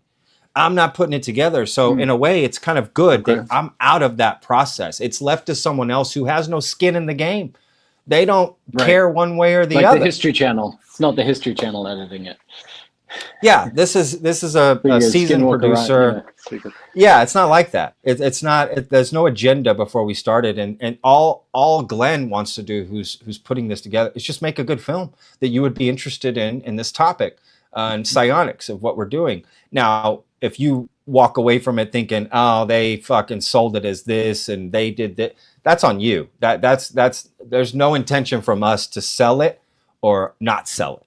Right? I have no intention to prove it to you or disprove it to you. I don't really care. You may see some of the stuff and go, oh, that's bullshit. You may see some of it and go, oh, shit, that's interesting. I can't control that. And to some extent, it's probably better that I'm out of the process. Of course, I get to give my notes and this, that, or the other. But at the end of the day, I'm going to let Glenn make all those final decisions. And I made all the decisions while I was out in the field. I was in charge when I was out there. Right. So it's kind of, it is what it is. But I'm going to put everything out. Yeah. To make it exciting, though, or entertaining, I'm sure that there's got to be a component where you want to add some maybe somewhat convincing stories or profound stories. But I like you coming back to it, sharing your journey, which is sort of like this sort of, it's almost like a thesis driven kind of, approach. So it's not like, all right, I'm out there to get the data to prove this or disprove it. This is my journey. This is what I saw. What do you guys think? It's that simple. It's really that simple. Yeah. And again, I'm just one man, and it's just one man's experience out there and one isolated, window of time. It by no means is scientific in any way. I don't think anyone should use it to disprove it or prove it. The documentary is not for that. The documentary is just to show you my journey, and you may relate to it. It may make you want to go out on a journey yourself, which is ultimately my goal for people, that they would see it and go, you know what, I want to get out there and try this. I want to see what's up for myself and make my own decisions. Because I think ultimately that's what needs to happen. People really need to look into this for themselves, because I experience things I cannot explain, physically, visually, audibly, almost any sense you could have. I had some sort of experience that I don't know why or where it came from. You know, and ultimately people are just going to decide for themselves what they think of that. You know what I mean? I can't decide for them. So I don't know. I'm curious of the reception. I'm curious what people are going to say of this, you know, that Awesome. I wasn't fair, I'm or maybe excited. I I'm was sure a lot fair. of people are excited about it. Yeah, A lot of people I are hope so, excited. man. Let me answer this super chat real quick. It says, "Yo, Patrick, what's the main story in the film?" The main story is my journey looking into psionics. That's it. That's the main thread of the film. I went out. I heard about psionics, right? And I went out to look into it myself. And I went to find people who claim to have these abilities, and talk to them. And just other people who are knowledgeable on the subject. I also talked with them. I talked with people that think it's bullshit. And I talked with people who believe in it. And I went out with them so they could show me what they can do. And again, that's it. There's really no bigger point to it than that. It's just that it's so niche. It's psionics based. It's about, and we go through the history of psionics, where that comes from, the term, you know, all of these things, how it's been popularized today. Why are people talking about it? And that's it. You know, I learned a lot along the way of all of this. So honestly, I'd love to do a follow-up film about this, to sort of maybe correct some things that I would have done differently and go deeper into it, because this one's really about people and the relationships and, you know, what I experienced with them. And we don't really get into the science of it too much. So I almost would like to do a follow-up where we get into the science of psionics. So science, maybe that's the title. Science, right? PSIENCE. The science of psionics, right? Is this actually possible? What's scientifically happening? But I don't know. You know, I'm spitballing here, but yeah, the main film is just my journey looking into psionics. It's literally that simple. So, look, if anyone else has any questions, put them in all caps or put in the super chat. Thank you, Josh. And you know, questions for Dan or myself about anything, whatever it may be. Put it in the comments. Just if you can, put it in all caps. That would help. If you can't, at least put a question mark on the end so that I know it's a question, and we can answer some questions before we get out of here, and see what's going on. So, but anyway, that's it with the film. Yeah, and I honestly can't wait till the trailer comes out. I can talk about it more, some of the stuff that happened, and all of that, and some of the stuff we don't show, and why not, and you know, this, that, and the other. Patrick, did you see the video that I posted on my X account? It was Danny Jones's interview of a. She's not called a psionic, but she's basically a sight. I mean, she can see things behind her. There's this sort of video of her, like with you know, the shapes and behind her, and she's guessing. Dahlia? And, well, guessing I should. Yeah, it's sort of. I didn't. Is that her name? I think it might be. But yeah, that's her name. Yeah, so I presented two videos. One was edited where it shows the convincing, you know, kind of guesses, or you know, what she got right because of her ability, or good guessing, or some other strategy. And then another video where she didn't, that she was like trying to figure it out, or like, you know, my eyes aren't working well back there, or you know, and literally I saw quite a few people go from, this is amazing, totally believe it, to, oh, I don't believe it, I kind of see. So it's an example, obviously, how editing can be used to, you know, go with an agenda. But for you, you're showing it all. So yeah, convincing and non-convincing. Yeah, it's hard. It's definitely hard on like what you show, what you don't. But again, at the end of the day, all of it will come out. So even if, you know, you think I did something in the film, you'll see it all eventually. So you could decide if I, you know, fucked it up or sold it away, you know. And again, I'm not in charge of putting this editing together. Like, so it's, you know, There's no agenda there. And yeah, I saw that same interview. And if I'm being honest, I haven't spoken about this. I was going to make a video. I probably still am, to go further, deeper into this. But, again, I've always said this. I want to believe, but I don't want to be deceived. And I personally think, just my opinion, okay, but I think Dahlia is full of shit. Just going to say that. I think she's lying. I think she's manipulating. I think she's deceiving. And I'm not a fan of that. And I just don't see the point of that. And, I could be wrong. But from what she showed, I think she's absolutely manipulating the goggles and all this stuff in the books. Oh, no, put it over here. She would literally turn and look at it.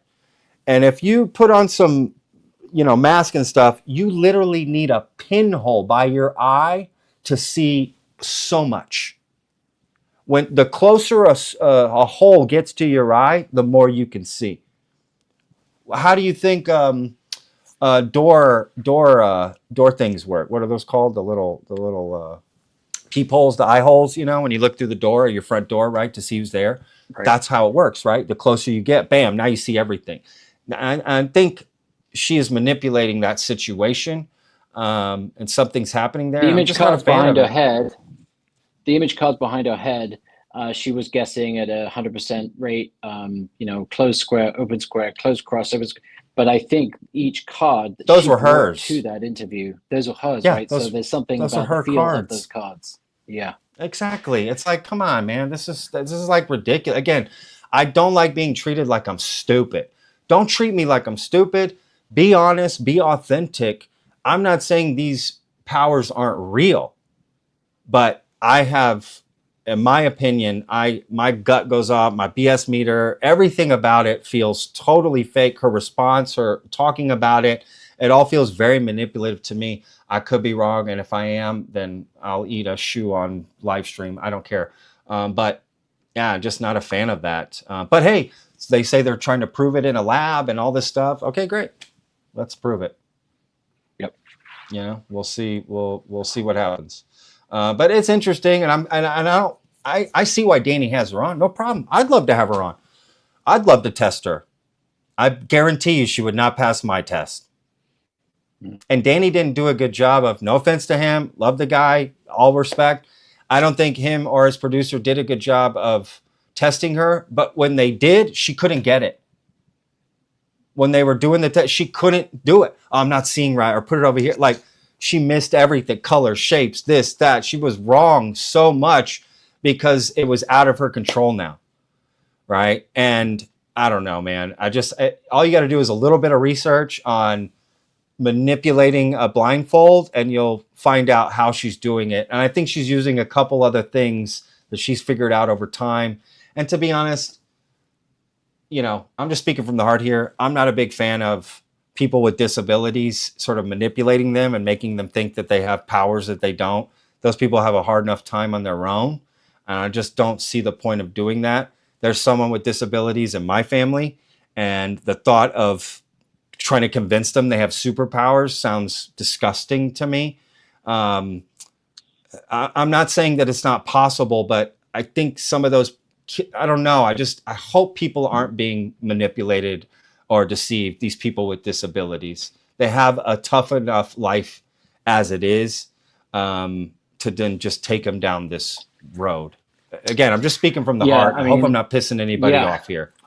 You probably will be, and not because it's fair. It's just a very contentious topic. I mean, you have parents who, have kids with autism, and they believe that their child has some ability, and maybe they do, maybe they don't. We don't know. But my concern would be like them going into the world when they're older, believing that they're psychic. Exactly. I'm a bit worried, especially where kids are involved, where they don't have the same agency or consent. So even if they're an adult with disabilities, they don't have the same awareness or agency, like you said. Even as an adult, that's the whole point, right? Like it's well, depending on the disability, but I guess you're right. Yeah. Sure. I guess you're right. Yeah. it makes it worse when they're kids, but even as they get to an adult, like I'm just thinking of the person. I don't want to be specific about who in my family because I don't want people coming after me, but that person, almost same thinking from when they were young to them being an adult. They can't read, they can't write, they can barely see. But I don't know, just the idea of like, they just don't understand the world around them. So the idea of like going so we got to in clarify that's a very you know. different disability. I mean, that's someone who's really not, kind of functioning and disabled at a different level. Yeah, it's just disability is a very broad term. Sure. Where there's academic accommodations due to disability, and that could be due to ADHD or anxiety disorder or learning disability. I have a learning disability. Just it's math related. But I know what you're talking about, like extreme, kind of impairment, physical, developmental, neurological impairment that's lifelong. And that is a vulnerable population. I don't think that population is being exploited, though. I do think it's more of the higher functioning Asperger's type, but I don't know enough about it. Sure. I mean, for some of the kids I've seen, I'm like, wow, okay. Do these kids really understand what's going on in the telepathy tapes and with these stuff? Like, do they really understand what's happening here? Because if they don't, what's the ethics here? What's the moral? I don't know. I'm not saying it's one way or the other. I'm just saying, are we thinking about that? Is that part of the conversation? Are people being swept up by these special powers and abilities, and we just lean into it and we convince them that they have this stuff when they don't? And now a mom is like, oh, I've got the abilities too. And then I see her fucking going crazy on Danny Jones, and I'm like, what's happening here, man? It's like, I don't know. I'm all for this. I'm totally open-minded and very curious, but I don't know. It's such a tough topic, and I'm not trying to tell anybody You want what adult to do, consent. to each their own. Yeah, you want I just want to be fair. The parents have consent. Sure. It's their choice whether they bring up their kid in to be a professional athlete. I know it's different, but they have the consent. And with a topic like this, I'm immediately going to be more protective of the child in this situation. And can they truly consent to, yes, I want to be on TV, I want to be a part of this study, I want to be known publicly as someone with psychic ability. Yeah, sure. Even though I'm more on the believer end, I'm deeply concerned about that. Yeah, we don't understand the power of the mind or consciousness or any of that. Like, I get it. I'm totally not saying that these abilities or powers are wrong. Does that mean we just can do this stuff with anybody? You know what I mean? It's like, does that just open the door and let's just convince people that they have abilities before we've even proven it scientifically? Because a lot of these parents and these kids are absolutely convinced that this is real. They're being told it's real. They're being wowed and oohed and awed around. And I don't know. Again, it's not my kids. It's not my family. It's not whatever.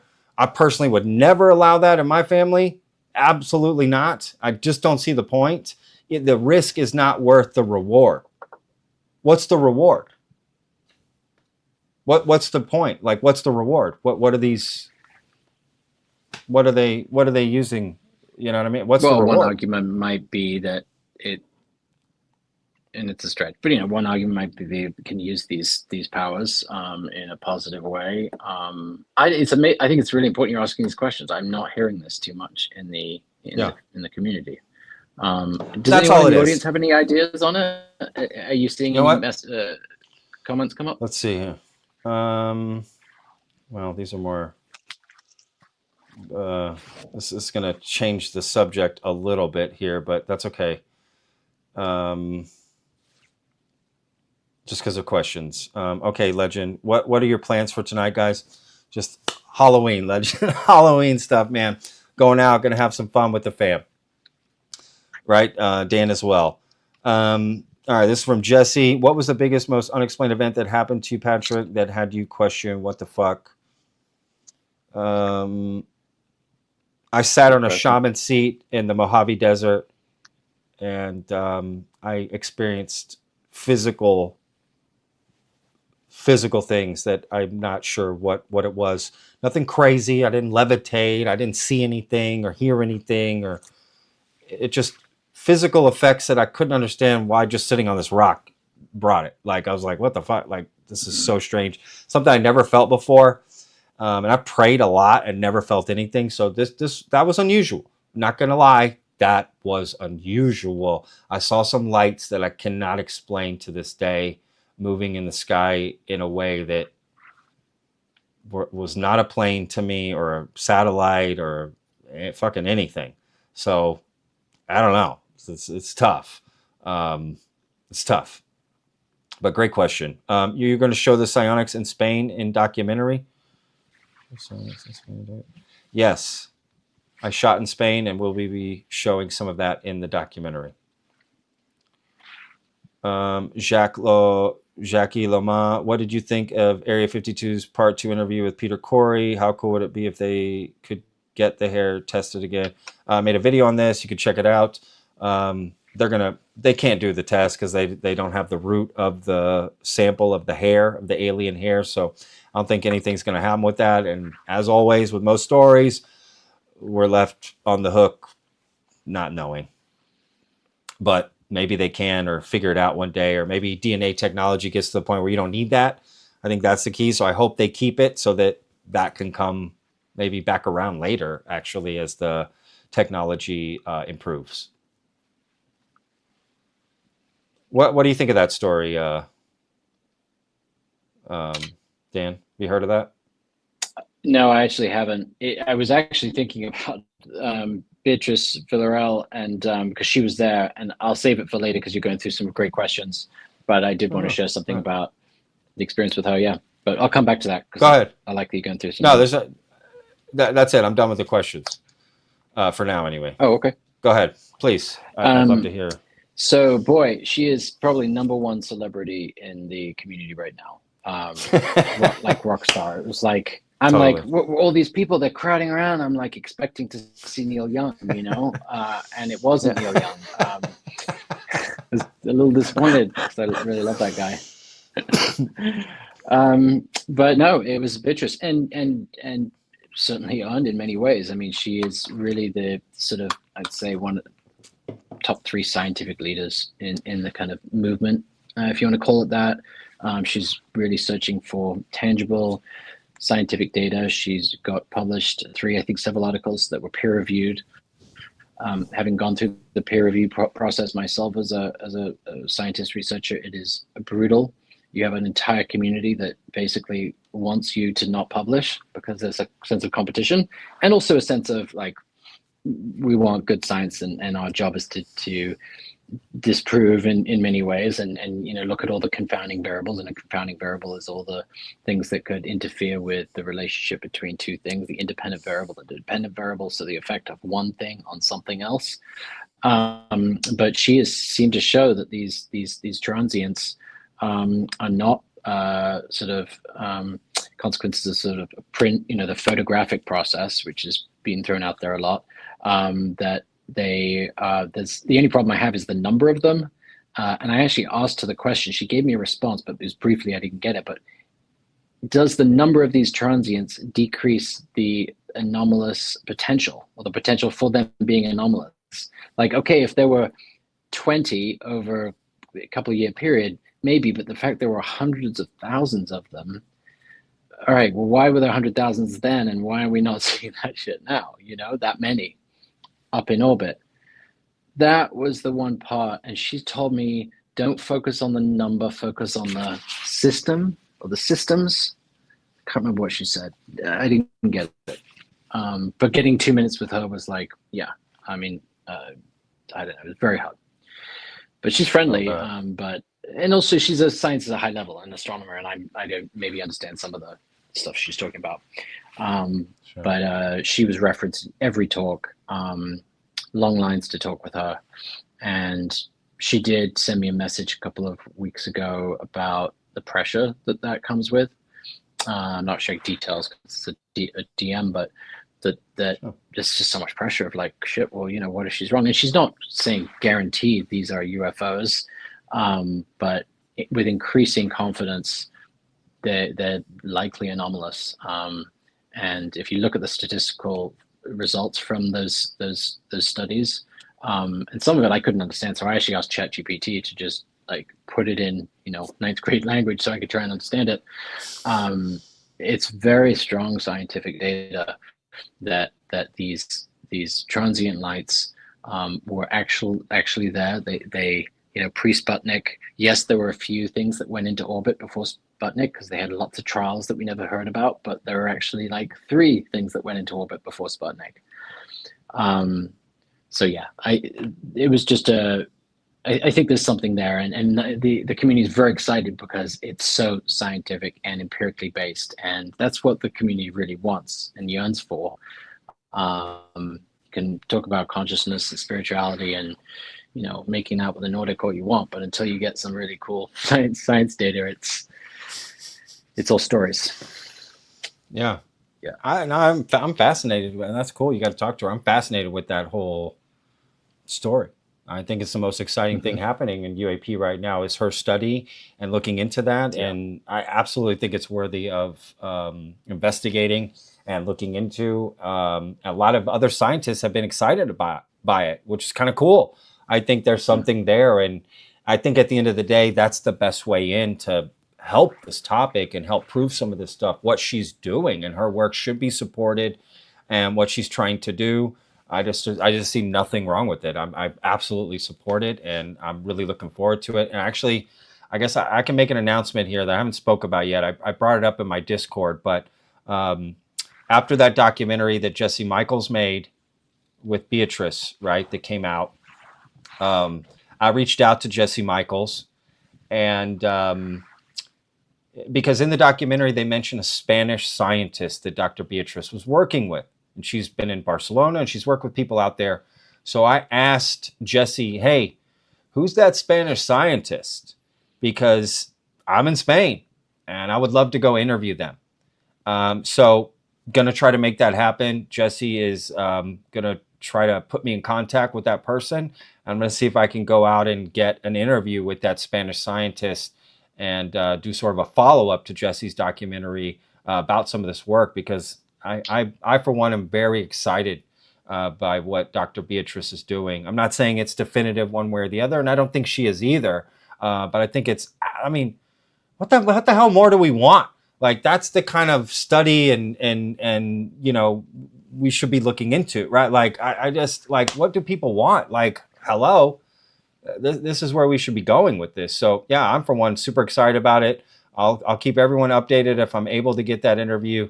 And get that out. So, hopefully Jesse can make that happen for me. It'd definitely be a big help. But no pressure on him. And if it doesn't happen, it doesn't happen. But I'm trying to get out there and help this particular investigation, because I absolutely That's support awesome. what That's Dr. big Beatrice news. is I doing. love that. I love that, Patrick. That's great. Yeah. No, I'm a big fan of it, dude. I was so excited when I saw it, and I was like, holy shit, this is crazy. I'm with you. My first thought was, well, where are all these UFO? Where'd they go? If there's so many flying around, like probes or whatever, like, where are they? Are they still around? If we take pictures of the night sky now, are we going to see them now? Well, there's something that I'm probably not getting or communicating right, is that, these transients can be seen under the sun shadow. And so it's not every transient is a UFO. Correct. It's that portion of the Mars. So sure. Yeah. But either way, even if it was just one, even if they just had one, like, where did it go? How long was it visible for? Would they even have that kind of information? I'm fascinated by it. I mean, the reason I ask questions is by things I'm curious about and interested in, right? And this is one of those things where I'm just absolutely fascinated by it. And I think she's doing exactly what we would ask anybody to do, which is take this approach and do the work. She's putting in the work along with a lot of other people, and which is why I want to talk to that Spanish scientist. I speak Spanish. I'm in Spain. Let's do it. Let's go. Let's. Oh yeah. Because she relied a lot on his work. There was one slide she had that, because when I heard about, like, one of the plates or a number of them were taken on the DC UFO flap, 52, 57, I can't remember the year. I think it's 52. And I thought, okay, that was probably a stretch, right? It kind of happened at that time. No, there was a huge number of transients on those days the days, I think it was 2 days, right, that happened.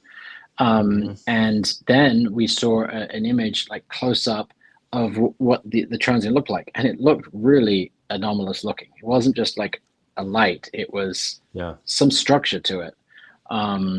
So yeah, I think there's something there, and I can't wait to hear it more as we go. Oh, me too. Absolutely. I'm super excited. I mean, I support looking into all of this. I think some people get the idea that I'm, super skeptical and don't want to see it. I want to believe more than anybody. I promise you. I want this to be so real. You have no idea.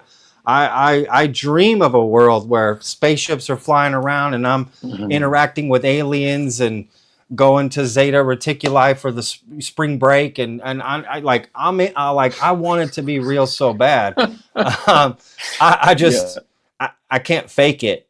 I'm not a good actor, so I can't fake it until then. So yeah, but I support all of this. Looking into this. Patrick, I will say, and this is not a criticism. It's just kind of where you're at, where you're coming from, and maybe a bit of your history, life history. But sure. You described being, with that shaman in the desert and experiencing something kind of significant, and then seeing a light that you can identify, or maybe a bit more dramatic than that. But even let's just go back to the feeling that you had on that rock.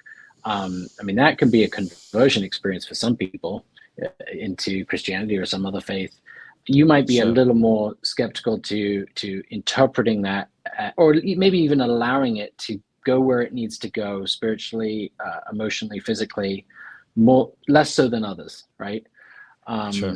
That might have convinced a number of people. So yeah, you want to believe, but you've also got to be like, it's all about the degree to which you're open to believing or accepting something as anomalous as well. Correct. Yeah. I mean, look, I see it very simply. I look at it as a race. There's a finish line.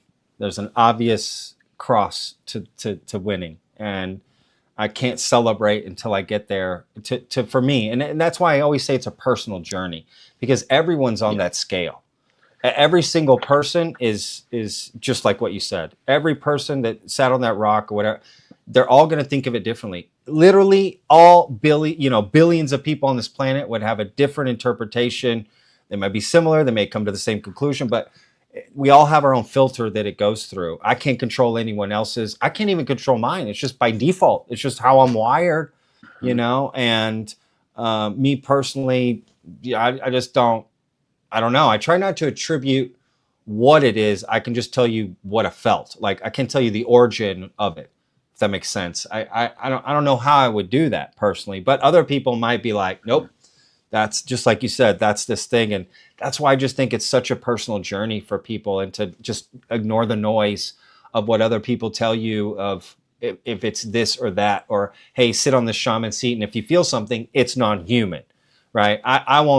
I personally am not of that.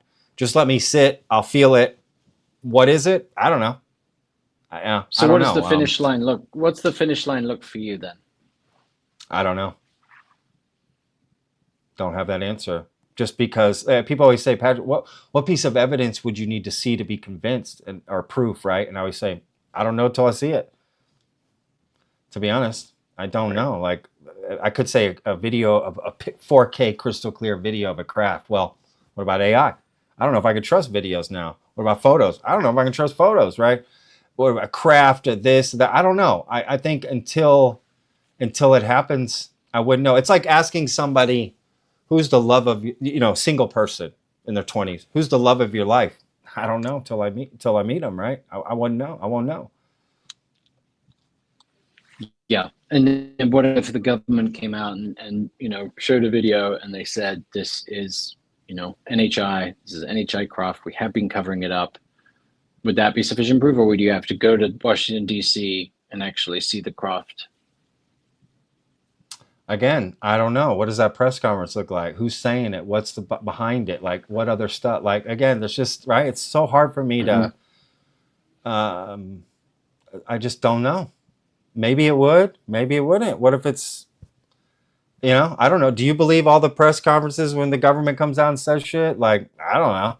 You know, I mean, RF, Yeah, no, I don't know. some are psyop, and It's tough. It's tough. I get it. I won't know till it happens, to be fair. And again, I think it's just a personal decision everyone should make on their own of what Yeah, standard of that's certainly evidence true. is good enough for them, right, or not. Mhm. And I don't judge anyone who if someone was there with me at the shaman seat, sat down, had the experience, and they walked away going, "Yep, this shit's real. Aliens are real. This, that." I wouldn't judge them at all. That's their own journey. That's how they feel. I get it. How do I feel? That's mine, and that's why I don't like people telling me how to feel. No, you this, you that. I'll decide for me. You decide for you, right? Because From a I have to psychological live with the standpoint- decision. From a psychological standpoint, a part of it is when you go into a situation like that, how open are you to for this to be a transcendent kind of experience and to shift your worldview. And so one does have to be kind of open, even if you are going to kind of a Christian meeting and there's people trying to convert. I mean, you've got to kind of want it a little and be open to it. And there's some problems with that. I could certainly see that. But if you're really closed-minded, kind of heart, soul, intuition closed, it's going to be harder to maybe see something. Now that's kind of as woo as I get. But I think there's also some reality to that. It's sort of like hypnosis. You have to, yeah. Well, I just know how you quantify that. Like, that sounds good what you said, but I mean, I could push back and say, well, how do you quantify someone's desire and open-mindedness? If they say they're open-minded, that means they are. There's really no way to really know someone's heart and mind. You could ask them all the questions, do all the tests, even put them through certain scenarios where you might be able to judge. But even then, that's not an exact science. So even I think that is left open to interpretation and can be different from one day to the next.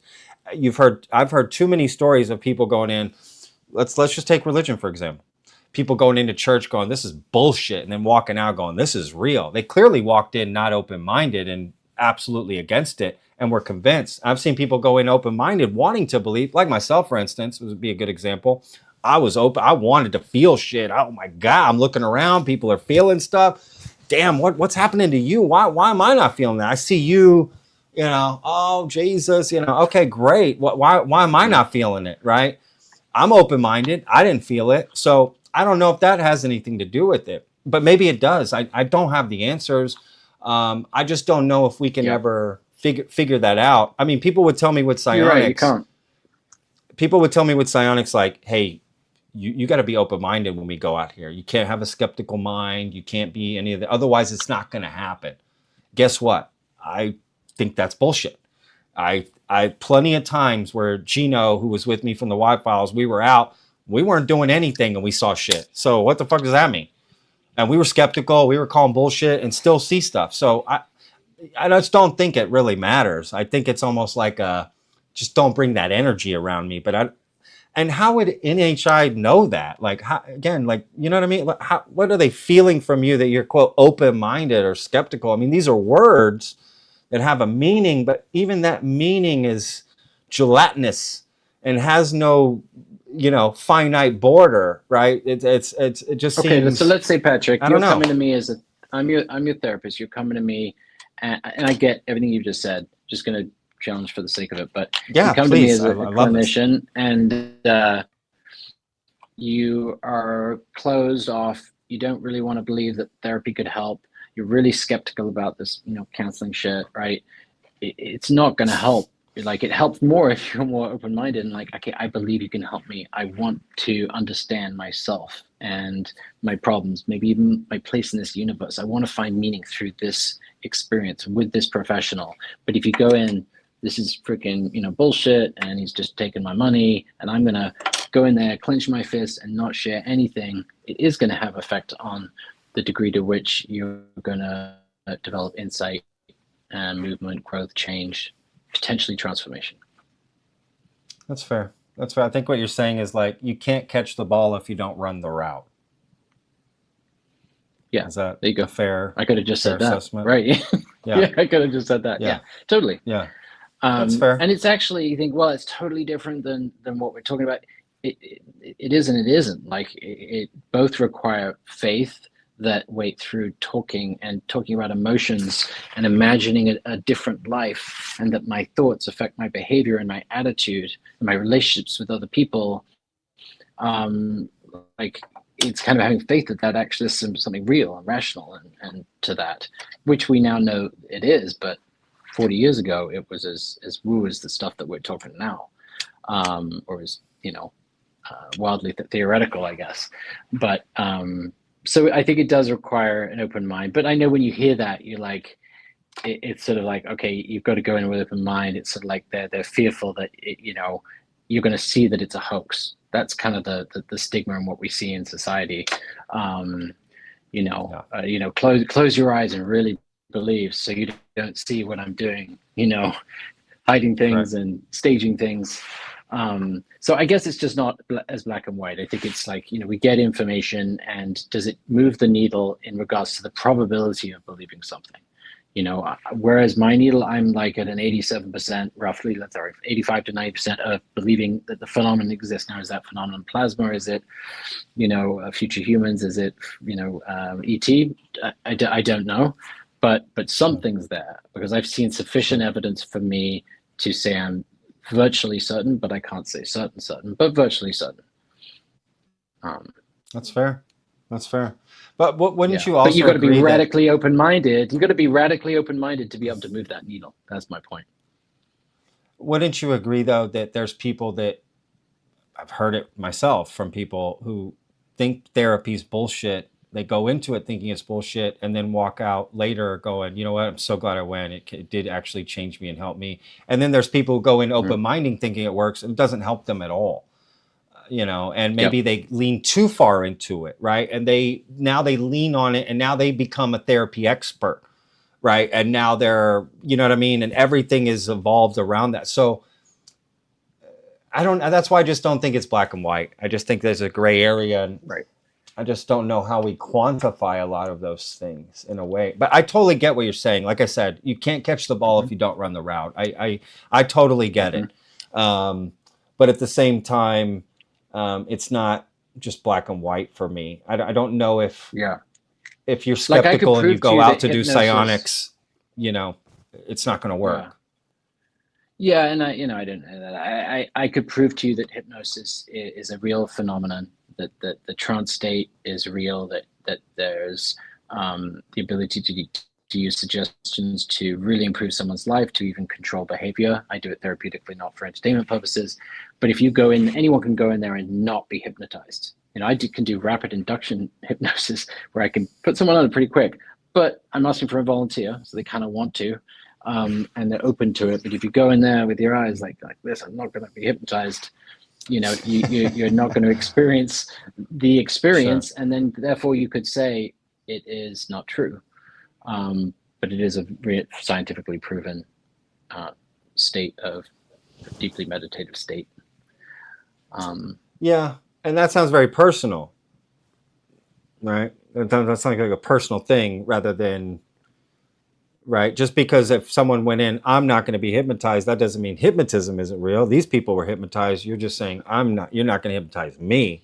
But I get what you're saying. Again, I totally get it. I totally understand. No, let me respond to that. So that the state of, I'm going to make sure you don't hypnotize me, but to, let's say, see or understand something at a deeper level, which hypnosis can actually do very well. I'm a little skeptical with the past life stuff and all that, but you've got to allow yourself to, well, let's use another example.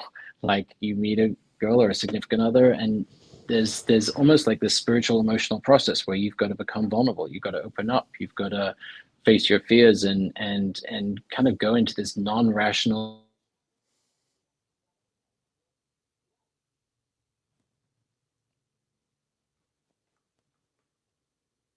Fuck. Oh no.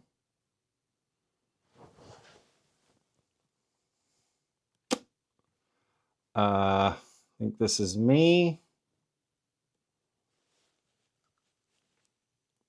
My shit just froze. Let's hope this comes back.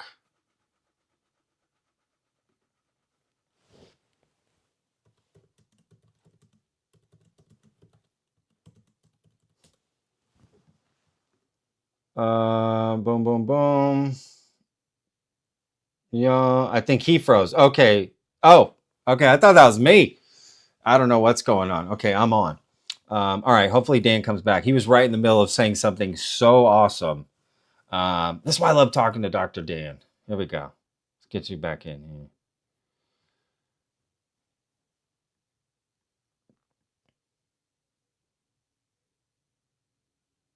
All right. 1 second, y'all. The internet. Okay. I don't think Dan was believing hard enough for his connection to work, y'all. That's what I think it was. No, I'm just kidding.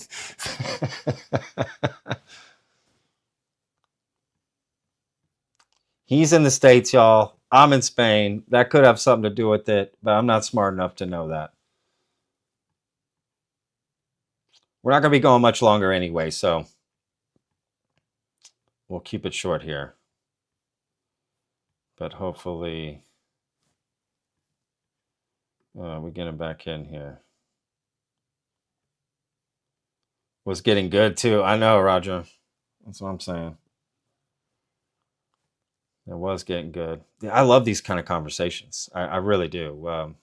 I just love talking about it and kind of pushing back and talk, give everyone's viewpoint and understand, it's just good to hear where people are coming from. And Dan's an expert, y'all. Yeah, he's a real doctor. I just play one on YouTube. Okay, there we go. What's up, Dan? There you go. I was going off and maybe saying something profound, but then I'm talking to a black screen. Please. Well, we'll wrap it up here soon because I know you probably got to go. So let's get what you were right in the middle of saying something cool. Yeah, I know, and it's one of those things. I don't know if I could I don't know where I left off, but I mean, I was going from the example of hypnosis to something more sort of, something that we can all understand, and that's meeting someone, falling in love, and you've got to go in with an open heart, open mind, willing to be vulnerable, willing to, a whole state is to try to control everything around us, and falling in love is really the antithesis of that process. It's allowing, immersing yourself into the potential of a magical experience. And it's not like, okay, I want to fall in love. No, you could use the same example. It's like, you've got to believe in it. You've got to believe that it can happen to you.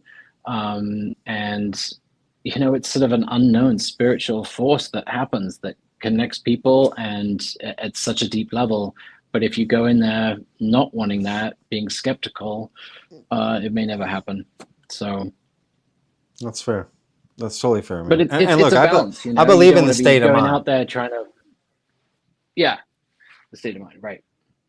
But to believe in something that is not as tangible as some things, or that might have some irrational thing that we can't predict or control in the same way we can with other things in life, it does require a submission process, a state of being vulnerable, radically open-minded, to achieve something that's transformative and potentially kind of life-changing. And so, like, if I was sitting on that rock, I'd be like, I'm going to allow this experience and this shaman and this setting to consume me if it does, because life's fucking short. I could die tomorrow. Like, is this some pathway to some, greater knowledge and awareness about our universe and my place in it?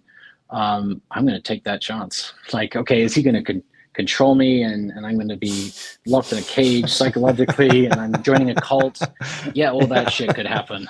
But yeah, I'm here anyway in the desert with this dude. Might as well go all in versus hold on to that control based. This is pretty much fear influenced, I think. Sure. That's fair. Again, I see it as a personal journey, right? Each person to decide, because they have to live with the ramifications, the results, the moment. So yeah, I totally get that. And I think state of mind has a lot to do with things. I think it just affects physical things around you. If you have a positive state of mind in your life and you think you can do things and you look at things positively, your life will feel more positive. It may not actually be more positive, but it's just what you focus on.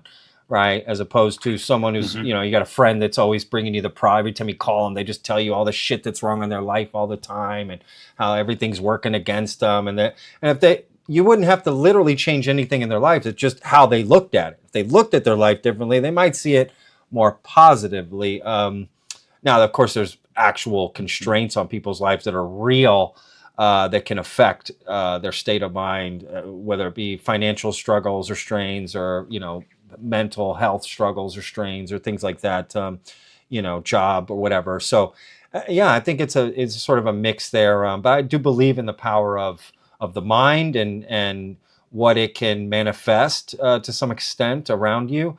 But I don't know if that's, you know, I think it's just how you look at things, not necessarily that anything physically change. It's like, I don't need to believe. It doesn't matter what I think, if I believe or not, the sun is there shining and we rotate around it, right? Like belief has nothing to do with it. So if NHI are real, my belief or open-mindedness has nothing to do with it if it's actually real. Right. Now, if I want it in my life, I'd have to accept it. But that's two different things. Me accepting it's real and it being real. Maybe I'm wrong. Again, I'm an idiot. I don't know shit. No, I mean, there's just obviously, no, you're not wrong. I mean, this is a great discussion. There are some things that are physically in this world, like the presence of this chair in front of me, the sun. But there are other things that there's a spiritual side to it and a less physical, tangible side. And one might say, well, why is that the case with the phenomenon? I don't know the answer. I mean, the general sort of theory is that they're more open to be seen if someone is receptive to that. They're trying not to be seen. There's this sort of gradual desensitization process. We're all trying to kind of figure that out. But you and I know that if we spend the rest of our day emanating love, connection, joy, happiness, the desire to help out other people, people are going to feel that energy in the spiritual way, so less tangible than the sun's in the sky, and I can prove it. You can't prove the electrical chemicals between me and the other people, but you start to manifest pretty amazing things, and I've seen it. The hard part is having the fucking energy to act like that all day. But you know, but when you can do it, especially in the South, where I got to have conversations with every person in every shop about everything. But I know that there's something like beautiful about that, and karma's a real thing. I mean, karma, like, I mean, I just experience it all the time. And if I'm in a grumpy mood, not talking about it, everyone can kind of see that. And then no one comes up to me, or don't talk to me, and then I don't meet people, and I'm not inspired by this person. I lose that opportunity. So it's becoming almost like a receptive vehicle for opportunities and things that can happen, despite there's no certainty or you know, guarantee that something will happen. So it's really submitting and becoming. Damn it. Man, he was right. We're just about ready to mic drop us, y'all. Okay, he's about ready to mic drop us. Man. Okay, here we go. Let's see. I got it. That was like a wrap it up. Wrap it up, Dan. You guys get my point, you know? Yeah. No, man, you make a good point. And I would just say this. I actually am of the belief that everything is physical, even, quote, spiritual. Something, it's tangible, it's physical, maybe not in a different way than we're used to, but I think everything's physical, which is why I still make the argument that whether I believe in it or not, it's either real or it's not. Like it either exists. Now I can either tap into it or I can't, essentially. Okay. But yeah, you make a lot of great points, man. And at the end of the day, by default, I'm a very optimistic, loving, caring person just because I like that energy in my life. And that's where I want my mind to be. I feel less stressful. I feel more productive and therefore happy, because those are the things that make me happy. And at the end of the day, I think we're all a little selfish and have a little bit of ego, and we just want to be happy. Whatever path we have found to work that gets us there, and maybe there's more than one path. But yeah, man, you've made a lot of great points, and clearly you're so well trained in this and so well versed. And it's honestly great to talk to somebody like yourself about this stuff, because you know I don't know where I'm spitballing here. This is nothing I've studied Yeah, or I trained mean, for. in some ways, I am too. I mean, some of the stuff related to psychology that, but a lot of this is just stuff I think we all think about. And, Sure.